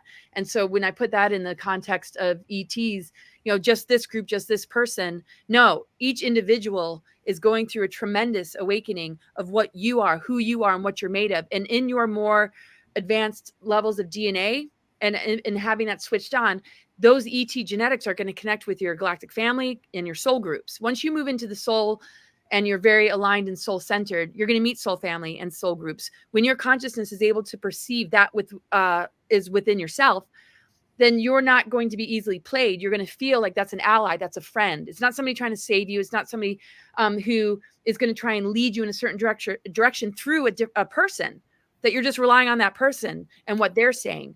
So that's me. Like, I'm going to wait for the direct experience. And until then, if that person is a messenger and a connector, is it free of red flags? Does it honor my questions? And can I ask the tough questions? If it's afraid of that, then certainly I don't want to be there. I want to be asked the tough questions. I want to be challenged. I don't want to be insulted in the process, but I really feel this is about spiritual and soul development. And when we begin to switch this on, we naturally see the vibrational match, or we feel into the guides that are supporting our growth and not doing it for us. And if we can stay strong in that, we'll have the discernment to know what is deceptive and know what is truth and what is benevolent. So I think the ultimate vehicle is to work on ourselves and just to navigate this with each other, have each other's back. Like oh God, this is what I kind of got from the message. What did you get? Okay, let's agree to disagree or talk about it, because we all need one another, our expertise, our soul history and experiences to assist one another, while we work and develop ourselves. And I think that's the best route we can take. I'm Yeah. guessing that whole idea of being saved by someone outside of ourselves, that's what makes it so easy to abandon other people. Because you're like, well, my ET family, like I'm out of here. So I think we kind of gig on elites, saying that elites are trying to leave the planet and leave everyone behind. But at the same time, I kind of still see the regular people doing it too. It's that thought that, I'm gonna beam on up and I'm gonna get out of here, and I'm tired of this place. And where is the part about the anchoring in the joy? Because we're supposed to be here to shift a timeline for the planet, right? What does that mean to you, and what does ascension look like to you? Because I think most people, when it comes to, well, I won't say most people, some people, when they imagine ascension, it's this leaving this place. Right. I firmly don't believe that we're leaving this place, but where does that land for you? Well, I think we're not necessarily going to leave this place. Now, for others, if they're a representative of a ET group and they're down here on Earth and their time is up and it's time for them to leave, they would go. They're not trying to take a bunch of people with them unless they really came to that conclusion themselves. You don't have to talk somebody into it. It's like we're here for our own, experiences. And if there's a curiosity, or if you're resonating with somebody that's doing that and you want that experience, just like the law of allowance, you said, you can warn people. It might be deceptive, but what is the individual representing? Is that person showing the vibration of unity consciousness? Are they allowing you to be you? Are they trying to, create followers? Are they creating divide and conquer? Because I said to somebody who was really creating a lot of divide and conquer in this community, if you're really a channel and connected to these ET groups, they don't seem very benevolent if you're the messenger, and this is what the result is. People fighting, people joining sides, people feeling hurt and traumatized. That's not benevolent. I don't care who you're talking to, what group you're saying that it is, how much you are an ambassador or representative of that group. It's not creating benevolence here. It's creating a lot more pain. Oh, well, those people don't get it, so forget them. No, benevolence is unconditional love and compassion and understanding, and knows that we've been traumatized, that it's good that we question. We've been taught to question. We've been taught to step back and say, wait a second, I'm not just going to sign up and just jump on board. We've learned those lessons. We know better. So something that's really benevolent would invite that and be like, yes, ask these questions. Yes, you're healing from trauma. You're healing from trusting things too quickly. Let's help you walk through this and understand, so that you are developing yourself, because we're not here to save you. We're here to support you. Okay. Yes. That sounds good. Self-development and this and that. So I feel we're here to stay, but we need to, as we feel this bifurcation, really protect our energy field. It doesn't mean we're abandoning those that aren't on board with us, but we're focusing our attention on building, new structures for our children, healing centers, places that they can be guided to be the fullness of all that they are. That isn't just regurgitate this or be indoctrinated to believe this, that we pull them out of the medical industries, the school systems, and we just join together and we pool all our resources together and our skills and abilities, and we just really focus on the natural energies that are creating the upgrades, because that's where the planetary system and body is. And that's why there's so much acceleration and so much growth and so much awakening happening. And the rest of it, okay, keep allowing this dependency bond and these inversions to take you further and further down that road. But we're here, and you're going to see us shining bright. And when you notice that that road isn't taking you anywhere, you're going to see this beacon of light, and a lot of people thriving with a lot of tools and modalities and healing, advanced ways of moving through all this and recovering. We're right over here, and people are going to start to reroute and come over to where we are. And in working on this, and holding space for these activations and upgrades to happen, there is going to be more connection with our galactic family. We are lifting the veil. We're understanding how, the stargates and where the planetary system used to be was able to come and go as it pleased. It didn't abandon and evacuate the Earth. It was able to come and go. So I was recruited to go off planet to go to Mars. And it was presented as something like, this is for your safety. We got to evacuate Earth. You got to go to Mars. We'll protect you and do this and that. And I said, I was not, that's not what my higher self is saying. That is not what my childhood and the downloads and the visions and the connection with Eisenhower was showing me. And it's not what my intuition is showing me. I can't do that. So no matter how great that sounded, when you're seeing everything fall apart here on this Earth, this is what we came for. We're in a showdown with the New World Order. That was going to happen inevitably, but we're not here to just evacuate and let the human race be taken in this way. We're here to call it out, but we're here also to unplug so that we can exist upon this Earth, which is not ruled by the cabal.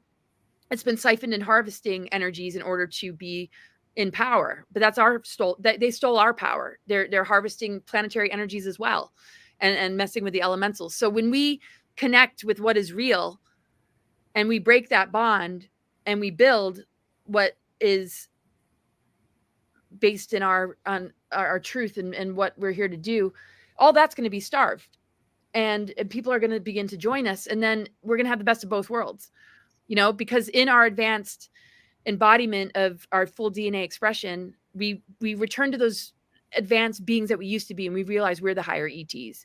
We're at a certain stage in our physical development that's a lot different than our spiritual development. And when our spiritual development can get there, it begins to get integrated with the Earth energies and begins to shift our physical vessel and the planetary energies. But the corrections are already happening on an Earth level. That's why this is called Ascension. The Venus transits, the sun moving into Ophiuchus, the alignment of the galactic cores of Milky Way and Andromeda. The Earth has done this. Are we going to join with her? And in doing that, we understand that there's a connection between the galactic and the Earth plane. And that's what heaven on Earth is all about. It's not just the biblical heaven. It's literally access to the multidimensional while having a root system. And that tree of life template is our DNA.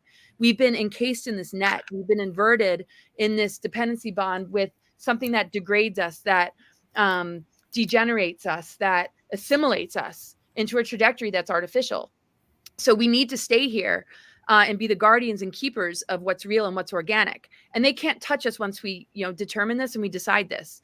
And of course, there's always going to be casualties, but we don't ever die. So once that veil is lifted, we'll have more connection with those that have crossed, that are our family members and our loved ones, and the galactics, and the beings that are outside of this sphere of time and space in the way that we experience it here. So we need to kind of be here on a ground level, because Mother Earth, the mother energy returning to the core of this planet, which is the 13th gate, is changing the whole nature of the physics of this planet. And same with our physicality. And if we just leave, for some, maybe that's the right choice. But if you're trying to recruit people to go with you, and you're not helping them get there in a way that honors their own development on, there are a lot of so-called benevolent beings that actually aren't. So we just have to be careful. Yeah, I really am leery of people sowing the seeds of discontent by saying stuff like that. And I'm really starting to think that some people are trying to sow seeds of suicide among people. So I really feel like people should be very careful listening to that type of talk. That is not where we need to go. Now, I have a broader picture of the year 2020. It seemed like all the trolls were out. And among us, it's a very confusing, what we would like to say, community. There's truthers, Trumpers, fundamentalist Christians mixed in with UFO people. And it became this big, gigantic circus of politics where we were being ushered in because of some of our beliefs. People were operating in this deceptive order. Like, for example, the movement to say, let's get away from Netflix and order PureFlix. But people wouldn't know that that was owned by Mormons, maybe, right? So it's like this thing where people are taking the idea of save the children, and they were using certain aspects of our beliefs to usher us into their politics. And then all of a sudden, a people who normally would claim sovereignty and separatism would now become this big whale group of voters all of a sudden, because voting is now what? Choosing to say someone has what they need to lead us. Mm-hmm. I don't know what you would say about that time, and looking back at 2020, what you feel about conscious spiritual people who want to be sovereign now becoming this group of political activists on the level of actually participating in politics, if that makes sense. Yeah, I think I get what you're saying. I mean, what I love about Eisenhower's administration and Eisenhower as a person is he worked or had a connection with a group of star beings that talked about a migration of advanced souls. So I see Terry asking about indigos and star seeds. So there's advanced souls that come in like the form of migrations, not necessarily the year that Eisenhower had that connection in 1952, the same year that there was an unconditional surrender agreement. I'm careful of what I say on this show. I don't want to get you like, so I'll just kind of leave it at that. It's all in my book. But that's when there was a surrender to the dark side. That was not under him. That was under Truman. So he had a conversation in connection with star beings, Dakota Native American connection to Lemuria and Turtle Island. And so this migration of souls were to come in and each hold a soul imprint and memory and calling and mission to be the change that this world needs. And that it wasn't going to be the governments and it was going to be the people, and the people need to rise up. And one of my favorite quotes of him is, the people want peace so bad that the governments had better get out of their way and let them have it. I mean, the thing is, being underneath this government structure, yes, there are better leaders that we've seen move into the political realm that have offered more hope, I guess you could say. But me personally, I really feel it's sort of up to us. I mean, how much they're compromised is always going to be a thing we're going to notice, and it's going to be hard to read in a lot of ways, because sometimes, you know, in order to know who the enemy is, you allow yourself to get a bit compromised until you realize that you've made some kind of mistake, or you allow it to look like that in order to not create too much disruption and sort of like create a wink wink and you know, and reflect upon other things that have been said that make the points clear. And some of the examples are the operations or the things connected to what happened in 2019 and 2020 that made a lot of people question, is this guy, you know, for real? The thing is, it's like, if there's not mandates and we still have the freedom of choice and freedom of voice and expression, and we're not under medical tyranny, that's certainly a lot better than those that are pushing that. So that alone is better than anything, because we need to have our voices. We need to be able to make choices for our health.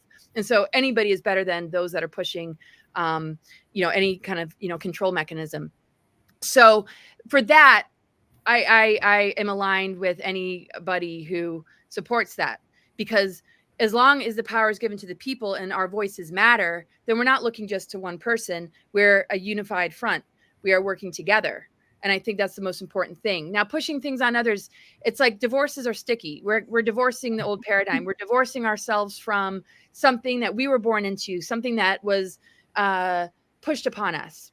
And for a time, it was, you know, two sides that were a part of the same entity.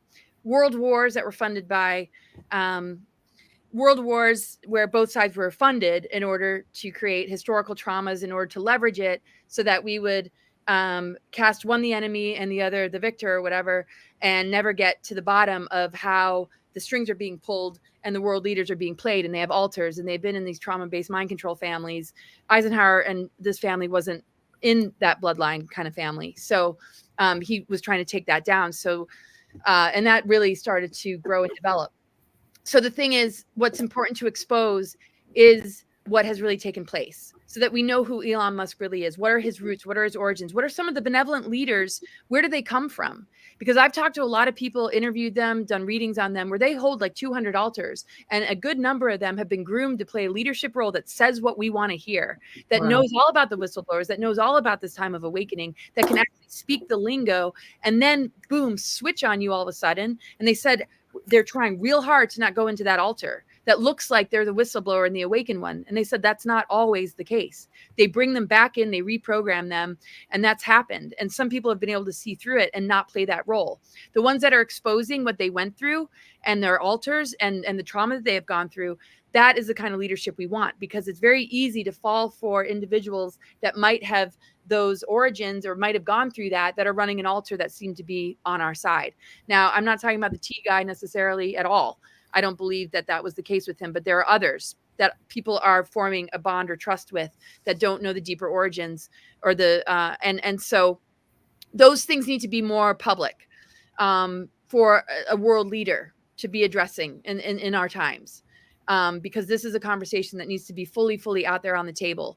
The crimes against humanity and children and all that stuff, these overlay scandals and news stories that are covering up these deeper topics really needs to come to the surface. Now, when I say a divorce is sticky, it's like you can divorce somebody, but there's still they still have their stuff in your house, right? Or vice versa. You're trying to figure out custody and just all this type of stuff. So let's cut each other a lot of slack. It's like overnight, you can't just change every platform, every thing that you watch and everything. We're rebuilding the new, we're going to get ourselves over there. And we can encourage, one another as best as we can, but it's a process. But once your consciousness has determined that you're cutting the cords and it's no longer there, the rest of it's cleanup. The rest of it is residual. The rest of it is also knowing that they're not going to let us go that easily. So they do anything to stick their hooks in and tell us what we want to hear and lead us to believe that what we are supporting or joining is the right thing to do. And it might have a hidden element or some sort of infiltration. So I think it's best that we are just strong and sovereign in ourselves, that we support a greater community growing. And we, just like you'd see, you walk down the street, are you going to go into the health food store? Or are you going to go into the sports bar? You're not going to go in the sports bar and yell at everybody. What are you doing in here? Go to the health food store. You just be where you feel you need to be, and be that beacon. And when that person goes across the street and they see a bunch of dancing people that are eating healthy and having beautiful relationships and families, maybe that's going to get kind of old, so I just feel, just be the change, just move through the process, unhook where you can, feel encouraged, but let's not create any more divide and conquer, shaming or guilt, and all that kind of stuff. Let's just do our best with all this, because it's a process. You just said something so magical, because that was the narrative is we're going to wake people up. And I was just about to ask you, 2020 was called the year of the mouth in the Hebrew calendar. 2010 was the year of the all-seeing eye, which began the decade of the all-seeing eye, where we could see it and we were processing it. But 2020 also began the decade of the mouth. And it's in us to now just shout it out loud, everything we think, everything we believe. But this is 10 years of truth. So a lot of people think, oh, this transition, like you said, it's not going to be this quick, easy, all of a sudden the light has won type of transition.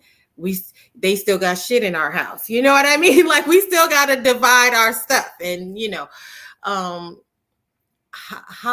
do you see that with it being the decade of the mouth? We think we know some things and we know some things, but there's so much more to be revealed in this time. How do we maintain ourselves during this time when it comes to saying it out loud and making sure people know? I think you just alluded to it, already. Right. Yeah, I think there needs to be a lot more humility. What you think you can expose it, but when you start to go after people and just say, yeah, that's really a man that was born a man and they changed into a woman, it's it's some things get overboard, and there's a lot of psyops that are just really used to disrupt. I'm not saying the people that call it out don't know what they're talking about. That was just maybe not the right example, but I mean, I just think there's sort of a hype going on with just running wild with things that you don't actually like know. Like all these things need to be exposed, but the players and the individuals, you can't just like put them out there without having a victim testify or share their story or write a book or you get interviewed or just express it on some level. Or maybe even compassion for the fact that understand that the system is so compounded, like that person is also damaged. They're not just a person that's promoting whatever. They're actually a person that's been beaten into submission. Exactly. And that's here, one of the biggest points I like to make. Exactly. Sorry. Here is this thing where we can call out things like Christianity for the Crusades, but we're still building the same paradigm again by justifying it's for the children, it's for this, as we begin to do harm. Yeah. Right? It's a holy war. We're justifying our negative actions for the light, for the truth, but we're still actually, like, people use Christianity to fight and be destructive. We're doing the same thing with the love and light movement, using our beliefs to justify trampling on other people. Yeah, exactly. I mean, the thing is we're moving out of the war mentality. And one of the most important things is to recognize what we're dealing with. We're not dealing with people that are running their own soul energy or their intent. They are running altars. They have been traumatized. They have, been subjected to mind control and ritual abuse. And they are in growing up, learning how to be the handler and grooming others. And it just keeps going on and on and on. And when we, know that that's the most important thing to reveal, and that it's safe to say, this is what happened to me, and this isn't really me, and I'm trying to heal, and they see a person like Kathy O'Brien and others that have been able to overcome their programming and traumas and abuse, then they'll feel we're not just going to be hated. We're not going to be the enemy. There's actually a safe place. They understand what I've gone through. They understand what needs to happen here. And so we can begin to find, the authentic soul and begin to hold space and provide the resources for deep healing. Kathy O'Brien wrote a book, PTSD, A Time to Heal. There are, specific ways to work on this and break down the programming. And if we don't have more resources and institutions that are being built to do that, then we're just going to cast the enemy to individuals that need our understanding, because we're dealing with a much larger picture with beings, with advanced technologies that go way back into our galactic history. And we see, modified humans that aren't human anymore. We see, just how the genetics are played so that the expression of the Draco mindset is what that persona is holding while leading people astray. So, the more we understand, the less division there's going to be, and the light is going to penetrate the dark and shine light on it, so that what comes to the surface then has a choice and says, you're not going to hate me and brand me the enemy. I can actually, expose the fact that you might have been blackmailed, expose the fact that maybe you did sell your soul, maybe you were mistaken, maybe you were lured in because of you wanted to be a musician, you wanted to be famous or this and that, and you made that choice. How can we heal and really rehabilitate as a planet unless we do that? So we can be all like light and love, but is it really light and love if we don't have the unconditional love that Source would hold for those individuals that have been compromised and abused and pushed into this where they're not even themselves? So that's absolutely so critical and crucial. And the thing is, because it's the Matrix and it's got its material realm that people feel very pulled towards or addicted to, they have to break that spell in themselves as well, in order to stand on the side of light. Light doesn't divide from the dark. This integration of polarity is that the higher seeds of our higher consciousness plant the intention and the dreams and visions in the dark, because it's the womb. And if we don't look at the dark and we're afraid of the dark, or we cast it the enemy, then we're not going to plant our seeds and visions in the dark to uproot everything that is toxic and that needs to be cleared, so that we have clear soil, and that the mother womb is being,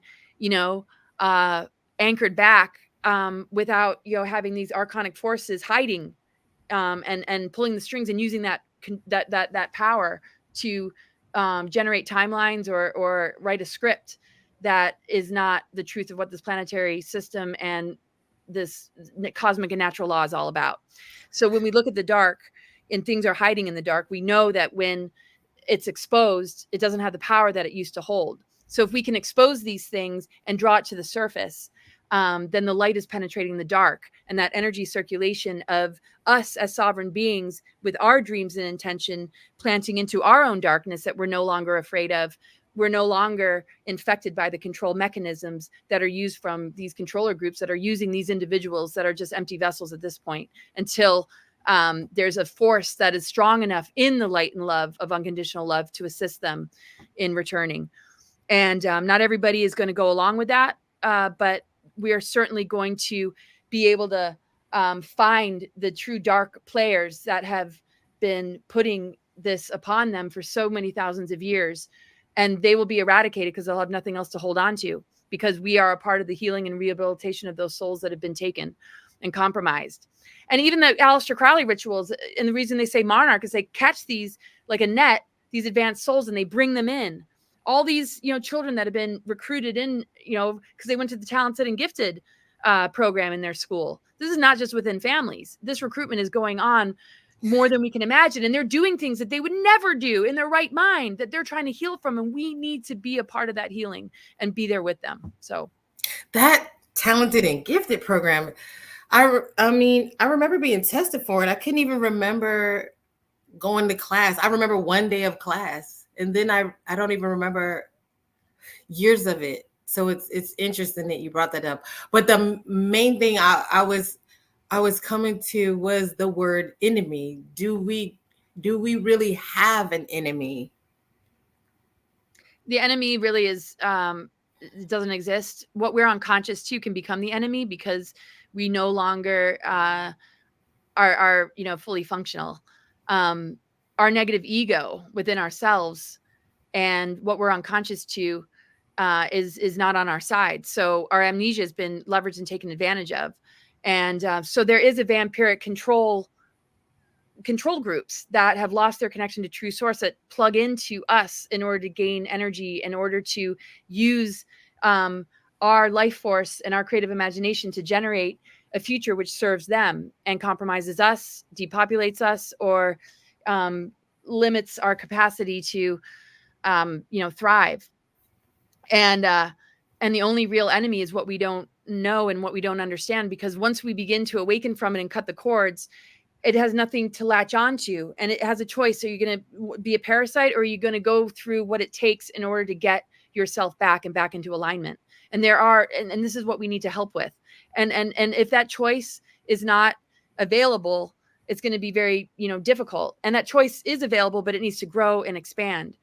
So there really isn't any enemy. We're moving out of duality. We're moving out of, it being this versus that, enemy versus, there is an opposition, but that opposition can teach us where our wholeness is, because that's where we go through the challenges and obstacles and find our self-worth again on our own terms, not in what we're being told is something that deserves and is worthy of reward or worthy of praise or punishment. We're able to see firsthand within ourselves, what it's going to take to heal, recover from trauma, and grow and thrive and embrace what our true calling is, no matter how ridiculed it is. So the only real enemy is where we allow something to infect us and take us over. And then it's a battle within ourselves that we can only win. We can only win the war on consciousness within ourselves. And in facing that challenge, we're able to regain all that was lost, all that went dormant. And then because we can claim that victory and win the war from within, then there's no longer something to reflect back to us who we're not. And then the enemy disappears, and it can be assimilated back into the love and light in a true way that still holds the dark as the creative cauldron of creation that births a future that is beautiful, that is based in, humans coming together to restore the 12-strand DNA, because we all hold different, pieces of this.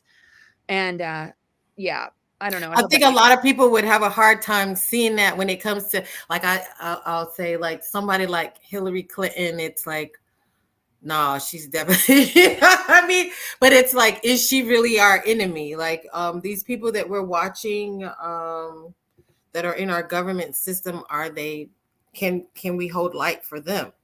Well, it's like the shark of the ocean, it's like a predatory energy. Yeah. In this lower density, there are predators. There are individuals that are so compromised and so demonic, and the demonic energy is to feed, is to harvest and siphon, and to go after innocence, and to take power that they can't connect with in any other way. So it's a disease. Right. It's a power hungry, compromised, demonic, diseased individual that we can pray will freaking heal, and let's put her somewhere away from our children and our society, so that we can look at what we're dealing with and try. And if they have the technologies to turn a perfectly good person into an assassin and into somebody that can do a lot of damage, they can turn a perfectly evil person into something good. How can you activate the parts of the brain that are connected to love? How can you activate a part of that being to begin to find their soul again, to begin to cast out and create an exorcism, right? There are ways to do this. Of course, we see exorcisms and this and that, but really the earth needs to go through an exorcism. There's a demonic overtaking of human vessels that do dark and evil things, but the nature of that species is that is what they do. They do not belong here anymore. We've experienced it, right? We need to move beyond it and cast it out, and utilize the very technologies perhaps that created a benevolent person into being a splintered individual that runs altars that do their dirty work, and begin to reverse all of that and help to facilitate a repairing, a rehabilitation, and an integration back to wholeness. Some might be lost cause that might be too much, but hatred is not going to help. It's not going to make the demon go away. Sometimes just the understanding and the love, it's like you have nowhere to hide. We see you. That is not Hillary. That is not, but with people able to remote view and look at past lives and do hypnoregression and QHHT, it's like, let's understand what we're dealing with.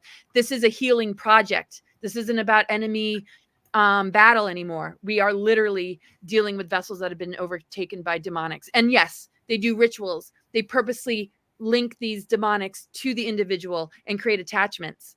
But where is that coming from? We have to understand our galactic history in a much, much larger picture and understand that we're the override frequency. We're the immune system. Love is the immune system. It'll begin to eradicate, these dark demonic energies that hate laughter, hate joy, hate love. Mm-hmm. This is how we're going to get rid of them.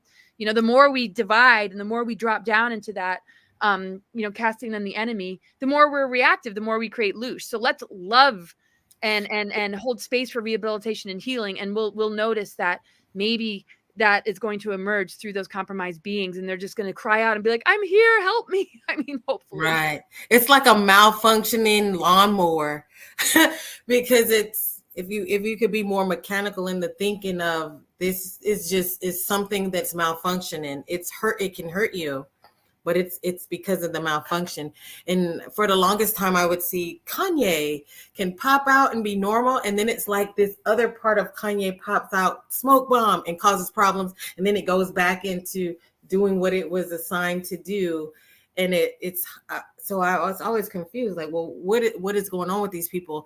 And I think you wrapped that up and explained it very well. Darn it. When it comes to this whole thing, I don't know, have you ever seen Wreck-It Ralph? Mm-mm.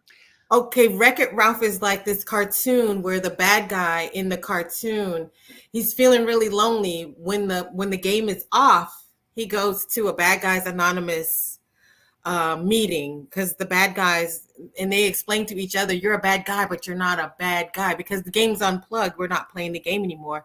And I kind of feel like us as the characters, maybe we have to recognize that when the game is unplugged, like when we leave this plane, we are no longer this anymore. So even that character that Hillary Clinton is playing is no longer this anymore? Or do you feel, outside of this body and we move to a different plane, now we have a better understanding, or we're going to leave this, the negative soul fragments behind? Is she going to take that with her? Like, how does that fix it, Felix? Yeah, exactly. I used to like that cartoon. But I've always seen it like this game where we check out and then we can look back and say, okay, I learned a lot. That was a great time. Yeah, I feel that too. And, that is, kind of the game and what happens to these souls. I mean, I really feel that there are, the guardians and benevolent branches of the military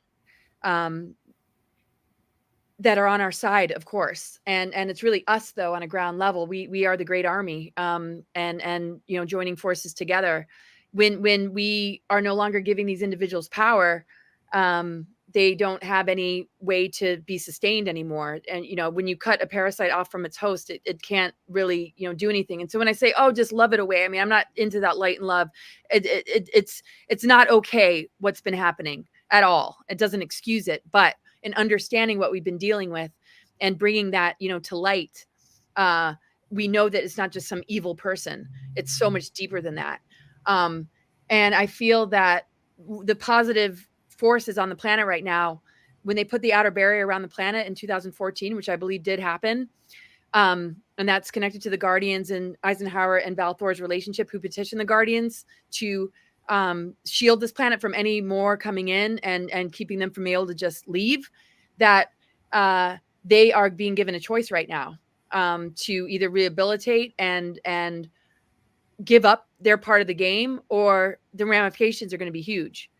Because these beings can only really return to space dust. I mean, they can't move on anymore in the direction that we're heading. There's no more ability to, feed on a vulnerable individual when everybody's awakening. Now, we've got a ways to go. So there's still, people that are under that, kind of spell. And I don't know how many underground bases have been cleared, but I certainly don't feel that we're out of the woods as far as ritual abuse and horrific crimes against humanity and our children and the trafficking that is being addressed, but it's not over yet.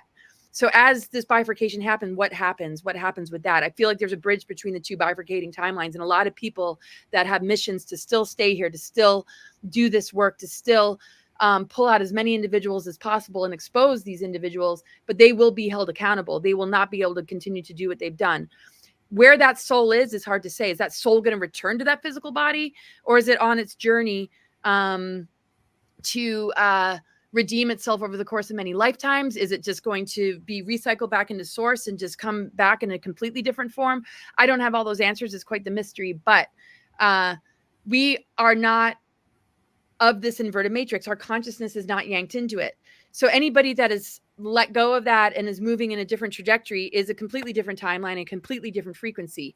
Where there's this split going on and that bridge, how many can we, throw a life preserver to and get on, like, over here and over here? Because these demons and these individuals need to be starved. But they need to be held accountable in a way that, understands the way it functions. As we move on and we're outside of the game, I don't feel we run into those beings, but we may run into a higher version of themselves that were that player in that game, that now have moved on to their higher self because they've done what they've needed to do to not be in a karmic loop or use dark technologies as a life source that is basically their life cycle. We have a life cycle. We are born, we die, and our soul continues to journey on. These individuals, they can download their consciousness into another body. They've got clones. They have dark technologies. They can jump timelines. They can time travel. They can trick death so they never have to redeem themselves on a soul level. So they have a choice. I don't know what that looks like. Hidden Hand said there's a whole other planet they would go to. That's why they have to play the dark role, to polarize it enough for, something to occur. I can't even articulate the fullness of all that. So it really depends. But the thing is, once we're out of the game, we're out of the game. And it's sort of like, when you beat the game, you don't have to play the game, but you notice that every level that you go through, the next one gets a little harder, but you have lives. You've got more than one life. Think of how many times we died in this lifetime. To me, that's our capacity to say, I'm not dead yet. I'm going to regenerate and come back. I might have lost the life of this ego, this persona, this belief system, this attachment. But, then you realize that you are able to die and still maintain the physical body. And that, is in a way where we might witness the massive change here on this planet. But not everybody's going to be a part of that bridge where they're going to keep going and being of service. They're going to move on and hold space for, I think the total shift where more and more souls are going to be less going down the trajectory into a phantom earth that is completely run by, the AI and being assimilated into it. Because those very beings that got compromised, when you look at it outside of time and space, they come back to gain genetic material and to return to that soul matrix. They might have the advanced technology, but they actually want to reconnect with the soul matrix. That's why they abduct and target humans. Not all species do that, but a lot do. So we have to understand that our human experience has been ET, can be genetically modified into a different form or advance itself into ascended mastery. There's two different routes we can go. And so they're going into the route of something completely different. So, but we're experiencing so many different timelines and dimensions all at once. Maybe some don't agree with me on that, but to a certain degree we are. Maybe a lot of different timelines on the one organic ascension. There's many ways to experience it. And also, the artificial ones, there's a lot of different ways to experience it. Where are you going to hit your head and begin to turn around and not move down that road anymore? It really depends on the individual. Hillary Clinton's a good example of like, wow. Yeah, I know you don't have all day, and me and Terry, we like to talk a lot, but this is a long journey on this planet, and I think some people maybe mentally, we just can't wrap our minds around time. This is a long journey, and it took us a long time to get into the mess, and it's a long process to get out of the mess. And I always like to ask people, if everything was peace on earth, would that be peace for the universe? Is that peace for the cosmos? This thing that we want to happen here on earth, if it were to go down and say, these all souls have been healed and we're all doing good, I don't know if that's possible. It's hard to imagine. But if it could get that way, then what would that mean for the rest of space, where people want to go into the new frontier? Does that mean there's peace in the cosmos? Right. Well, I think we have our own personal universe and experience, where we will graduate or move on to something way more peaceful. But there's going to be souls that are going to incarnate into the game because they're going to need to learn from it. They're going to need to find themselves again, and break the programs, break the amnesia, and move through a certain level of discovery like we have, that might not be able to do it in this lifetime, that might need to reincarnate down the timeline somewhere or revisit a certain patterning or be exposed to the same challenge in order to overcome it for once and all. I mean, it's hard to say when you're just, it's like, is there just a trajectory in a linear way, where it's all just heading to, peace and everybody's going to be healed? It's like, I feel it really depends. And our own soul journey is the experience, and what levels we reach is what we're going to, experience. And then when we get there, are we saying, hey, sign me up for a starseed mission and I'm going to go down into this part of the universe in order to, be a cosmic EMT or be in this lifeboat and throw a preserver? I think a lot of us are like, I think I'm going to take a huge break. We're not all incarnating into the human wheel in the same sort of way. So I think that there's going to be some sort of 3D matrix that is to be experienced, almost like a school, almost like a training ground. It doesn't make any of it okay, but it's sort of like, here's a place that, we're easily captured. Here's a place that we decide to have an experience in, and we're jolted into this awakening of, wait, I'm not just here to be, go through the school systems and be this label or be this party. We're here for deeper reasons. We're here to wake up and assist others. And if we can break that program, pretty soon on in our life, then we've taken on a completely different sort of path than somebody who's not. So those people who haven't, they might have more experience that they need in the matrix in order to shock themselves out of a limitation that would keep them recycling themselves in this trap. And some of those positions, it's like, yeah, you'll always be a good teacher, but when you're being asked to compromise yourself, do you go along with it? Do you exploit humans for that paycheck? That soul still has some growth to do, right? We see that with the doctors. We see that with a lot of people in these professional industries that are not standing up, that are just going along with it. A lot of plants and a lot of the dark rituals and the things go right on below our feet. They're in our communities. They're pretty widespread. Does that all just vanish and go away? I mean, I think there's different levels and experiences, and we move to different levels. Like you said, when we're out of the game, we're not experiencing that, but yet we come in to experience it, to break the game, to master it, to overcome it, and then, show the trail for others who might, need that reminder. We can't do it for them is the thing. So I don't think, anything fully disappears, but we move into a universe that isn't based in the duality, isn't in the 3D, isn't like we're in a completely different sort of experience. I feel like we're everywhere we need to be in our soul development and the knowingness that we hold and the wisdom that we gain, and the intent that we have as far as where we want to go next, is what guides us. And if we are very unconscious and we've been on autopilot, I feel like our guides and something in the depths of ourselves that knows we need more experience is going to give us what we need in order to overcome it once and for all. Eventually we all will. Sometimes I see us like these galactic, like you can't imagine being a firefighter and going into a burning building, right? Because it's risky, it's chancy. And here we are like these galactic firefighters coming into this thing that's extremely difficult. It's extremely painful, but it's like, this is the shit that we do for fun. Like, this is what we do for like a Saturday night. We hang out, on Earth, and we go through this dramatic experience. Sometimes I'm not sure that sometimes I'm thinking I'm not sure that this is something that's supposed to actually change. You know what I mean? I don't know how you ever considered that this isn't a place that you come to literally change it. But of course you alluded to the fact that, we come here to change ourselves, but literally during this lifetime we come to change. But do we literally come to change the existence of the planet? Is it possible that this is just right? This is what it is, and it's not something that on the whole can be changed. It's just something that we go to experience change. Right. These are just incredible questions. So of course this is just what I think.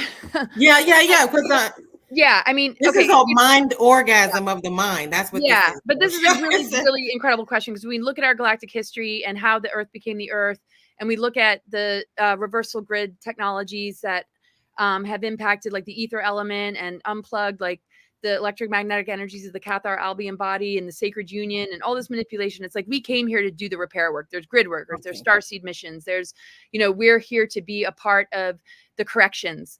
It goes back to the Sophionic energy. It goes back to, Christ coming in and other avatars and teachers and the Essenes and the 12 tribes and the Stargate. I mean, there's so many different things, and there's imposters and there's pantheons and there's Anunnaki. And, so really, I feel, yes, we are here to change ourselves and to come in with amnesia and then remember who we are, to do what we can in order to encourage other people to do the same. To be a part of the corrections of Mother Earth and the healing of her body, that when there were cataclysms and, these wars that took place that threw it off of its axis, that, just like when we're in an accident, our body knows to heal. It knows that it needs to repair itself, and it does it automatically, even if we need assistance with the cast or, laying down for a long time. The planetary system has repaired itself. The mother energy was not grounded in the physical planet. Everything was in the dark mother reversals and inversions. So that energy, Mother Earth is healing herself and correcting the invasions and what happened to her planetary body and the toxification of her elementals, the manipulation of the planetary grids, and the false rewritten history and false stories and our inability to have access to the true teachings that would help us to become Christed individuals. We're reclaiming all of this. We're reclaiming the planet that is connected to cosmic and natural law, that's connected with a healing process that the intelligence of the cosmos knows how to do. And the planetary alignments, that's like the greater intelligence that knows exactly what it needs to do to repair itself. And when we're in alignment with that, we repair ourselves, we wake up, we ground and anchor, our soul and our spirit energy fully into the body, which changes physical matter. So I feel that we see these immense changes, and that creates the bifurcation where we notice that everything that's inverted, everything that's based in dark technology and manipulation no longer exists, but it might exist somewhere. It might still hold, some position. It might transplant itself into another planetary system in order to play the same sort of game because it doesn't know what to do. It can't repair itself. It just looks to invade another planet or looks to go somewhere else. Does it fully evacuate from here so we can have our planet back? I mean, these are all brilliant questions. I don't have quite all the answers, but I think that, yes, we're here to work on ourselves and waken. And in doing that, it ripples out. You said, do star seeds and indigos, impact the mass consciousness? Absolutely. And it doesn't take huge numbers. The override frequency and the ones that are carrying it activate what's dormant in others. It's sort of like sound healing. It's a frequency. You're coming in from a higher dimension or higher category Earth or higher Earth energy, higher star system, and you come down. You might forget for a little while, but you bring that in, and that's still a part of this planetary system that connects with all of this. So our body that holds a connection then is not encased in the net anymore. It's not just being recycled and incarnating. It actually knows how to bust through the net and like come and go. And live in a world where it's not encased in this net that is a higher Earth expression.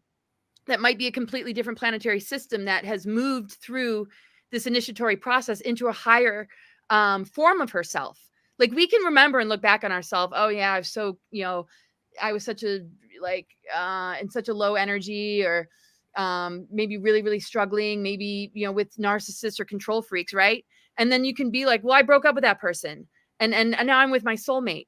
Sort of like the Earth has been confined to this dark archonic force that has utilized her womb, creating archonic creatures and using her energy and abusing her like an abusive partner, right? So when we break up in the same way with that inverted system that's compromised our mother energy, the Mother Earth, then we're moving on to true love, the sacred union, and she's returned to the source father and in that sacred union herself. So I feel we experience something completely different, but we're right with her in recovering and overcoming the traumas of a control system that is abusive, manipulative, and compromised our DNA so that we wouldn't remember the true source origins that we hold, and how much that source energy, the mother energy and the father and the Christ Sophia child is a part of this story. And we are characters that are extensions of that greater story.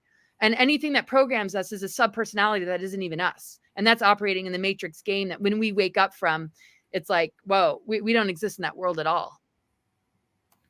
Awesome. This is beautiful. I keep saying I got one more question, but I know you got to go, Laura. Are you pressed for time? Oh, I mean, I have somebody waiting in the wings, but they totally understand. Oh. I hope I'm answering the questions okay. I know you are totally answering them, and you're going above and beyond. There was one small question someone asked about was the sun a portal? I mean, because we know that the Earth is a being, and we were discussing the other day, is the sun an actual being that is communicating with us like the Earth, or is it literally are we taking this as it's a portal energy? Well, there is communication going on with the intelligent plasma that's emitted through from the sun through solar flares and coronal mass ejections, and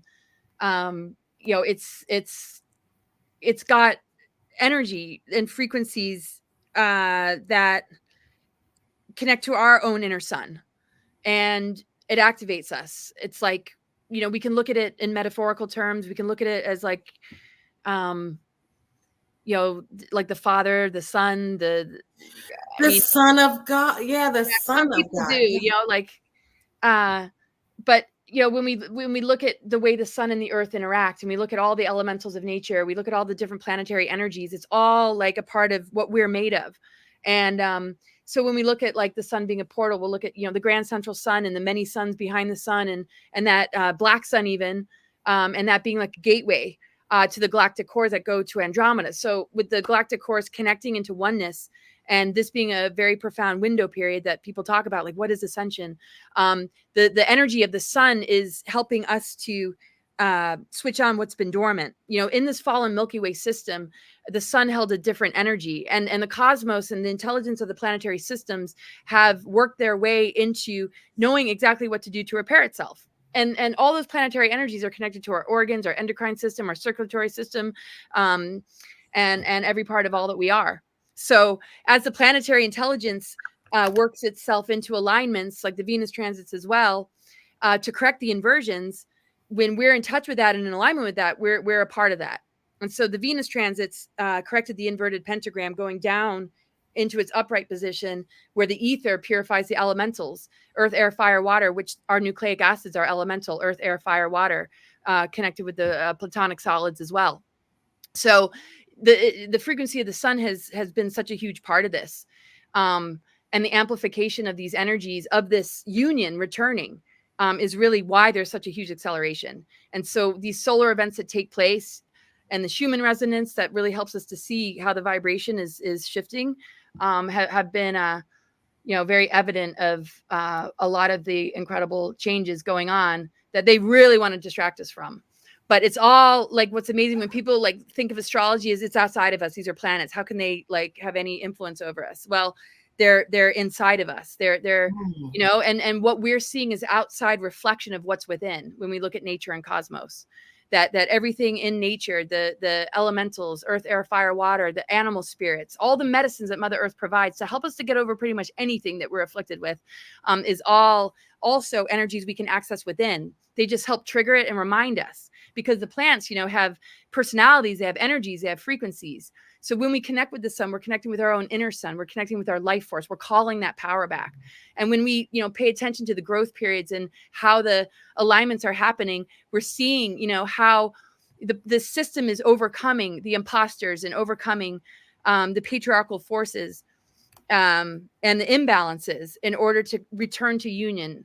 And it's a love story. I did a presentation called, this time of awakening is like everything in our DNA is a love story. Everything happening is a love story. It's returning to that, true love, that happily ever after with that true love. And once you locate that, once you're on that trajectory, you're no longer going to fall for losers. You're not going to, be controlled and limited and abused and manipulated by narcissists, So the micro and macro is very connected. We have to go through this in our own physical life and give ourselves the love and worthiness to know that there's so much more than what we're being handed, and that the system in itself is a false partner.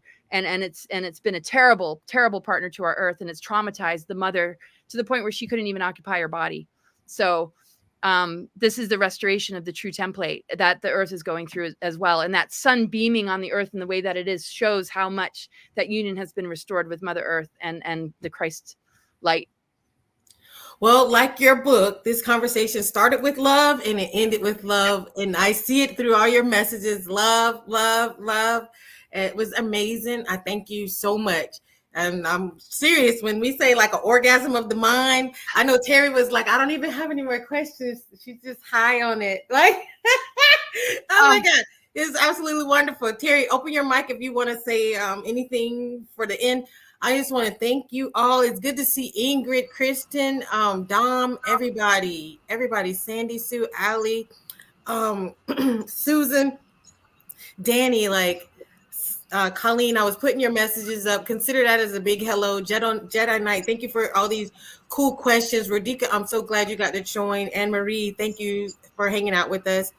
All right, Terry. Oh gosh, I know so many people in the audience, and I just thank you so much. I did my best with the questions. They were brilliant questions. I love talking to you guys so much. Like, really wonderful. So I appreciate being here. Yeah, it just the mind is just like wow. But thank you, Laura, for sharing your love with us. I mean, it's your message. You can feel the love through the words you crafted and how you responded. It was really truly coming from your heart, and it wasn't like it wasn't anything rehearsed. It was authentic, and that authenticity is what we need in society these days. So thank you. Thank you. Thank you so much. Much love, everybody. See you soon. All right. We're going to fly out of here. I just want to say about the July event. Yes. Yes. So full disclosure now is happening in St. Pete's in July. There's still tickets available. So you can find out more. Just go to my website, cosmicguide.org, and find out, about the events coming up. But that's going to be a really powerful one. So there you go. All right, July 15th through the 18th, Serrata, out at the Serrata on St. Pete Beach. I am looking forward to it. Hoping even Terry and Jonathan can get back down here for that. But this is going to be a blast because I can't get back to the screen, but it's going to be a blast. It's oh wow. And Laura, I'm so grateful to have you local. So we're going to have a great time, and totally looking forward to that. Please, everybody, get your tickets. If you're confused, hit us up individually. Go to Laura's website. Whatever you got to do to get that together, so we can see you here in Florida. Everything's better here. I'm telling y'all, and we're flying out.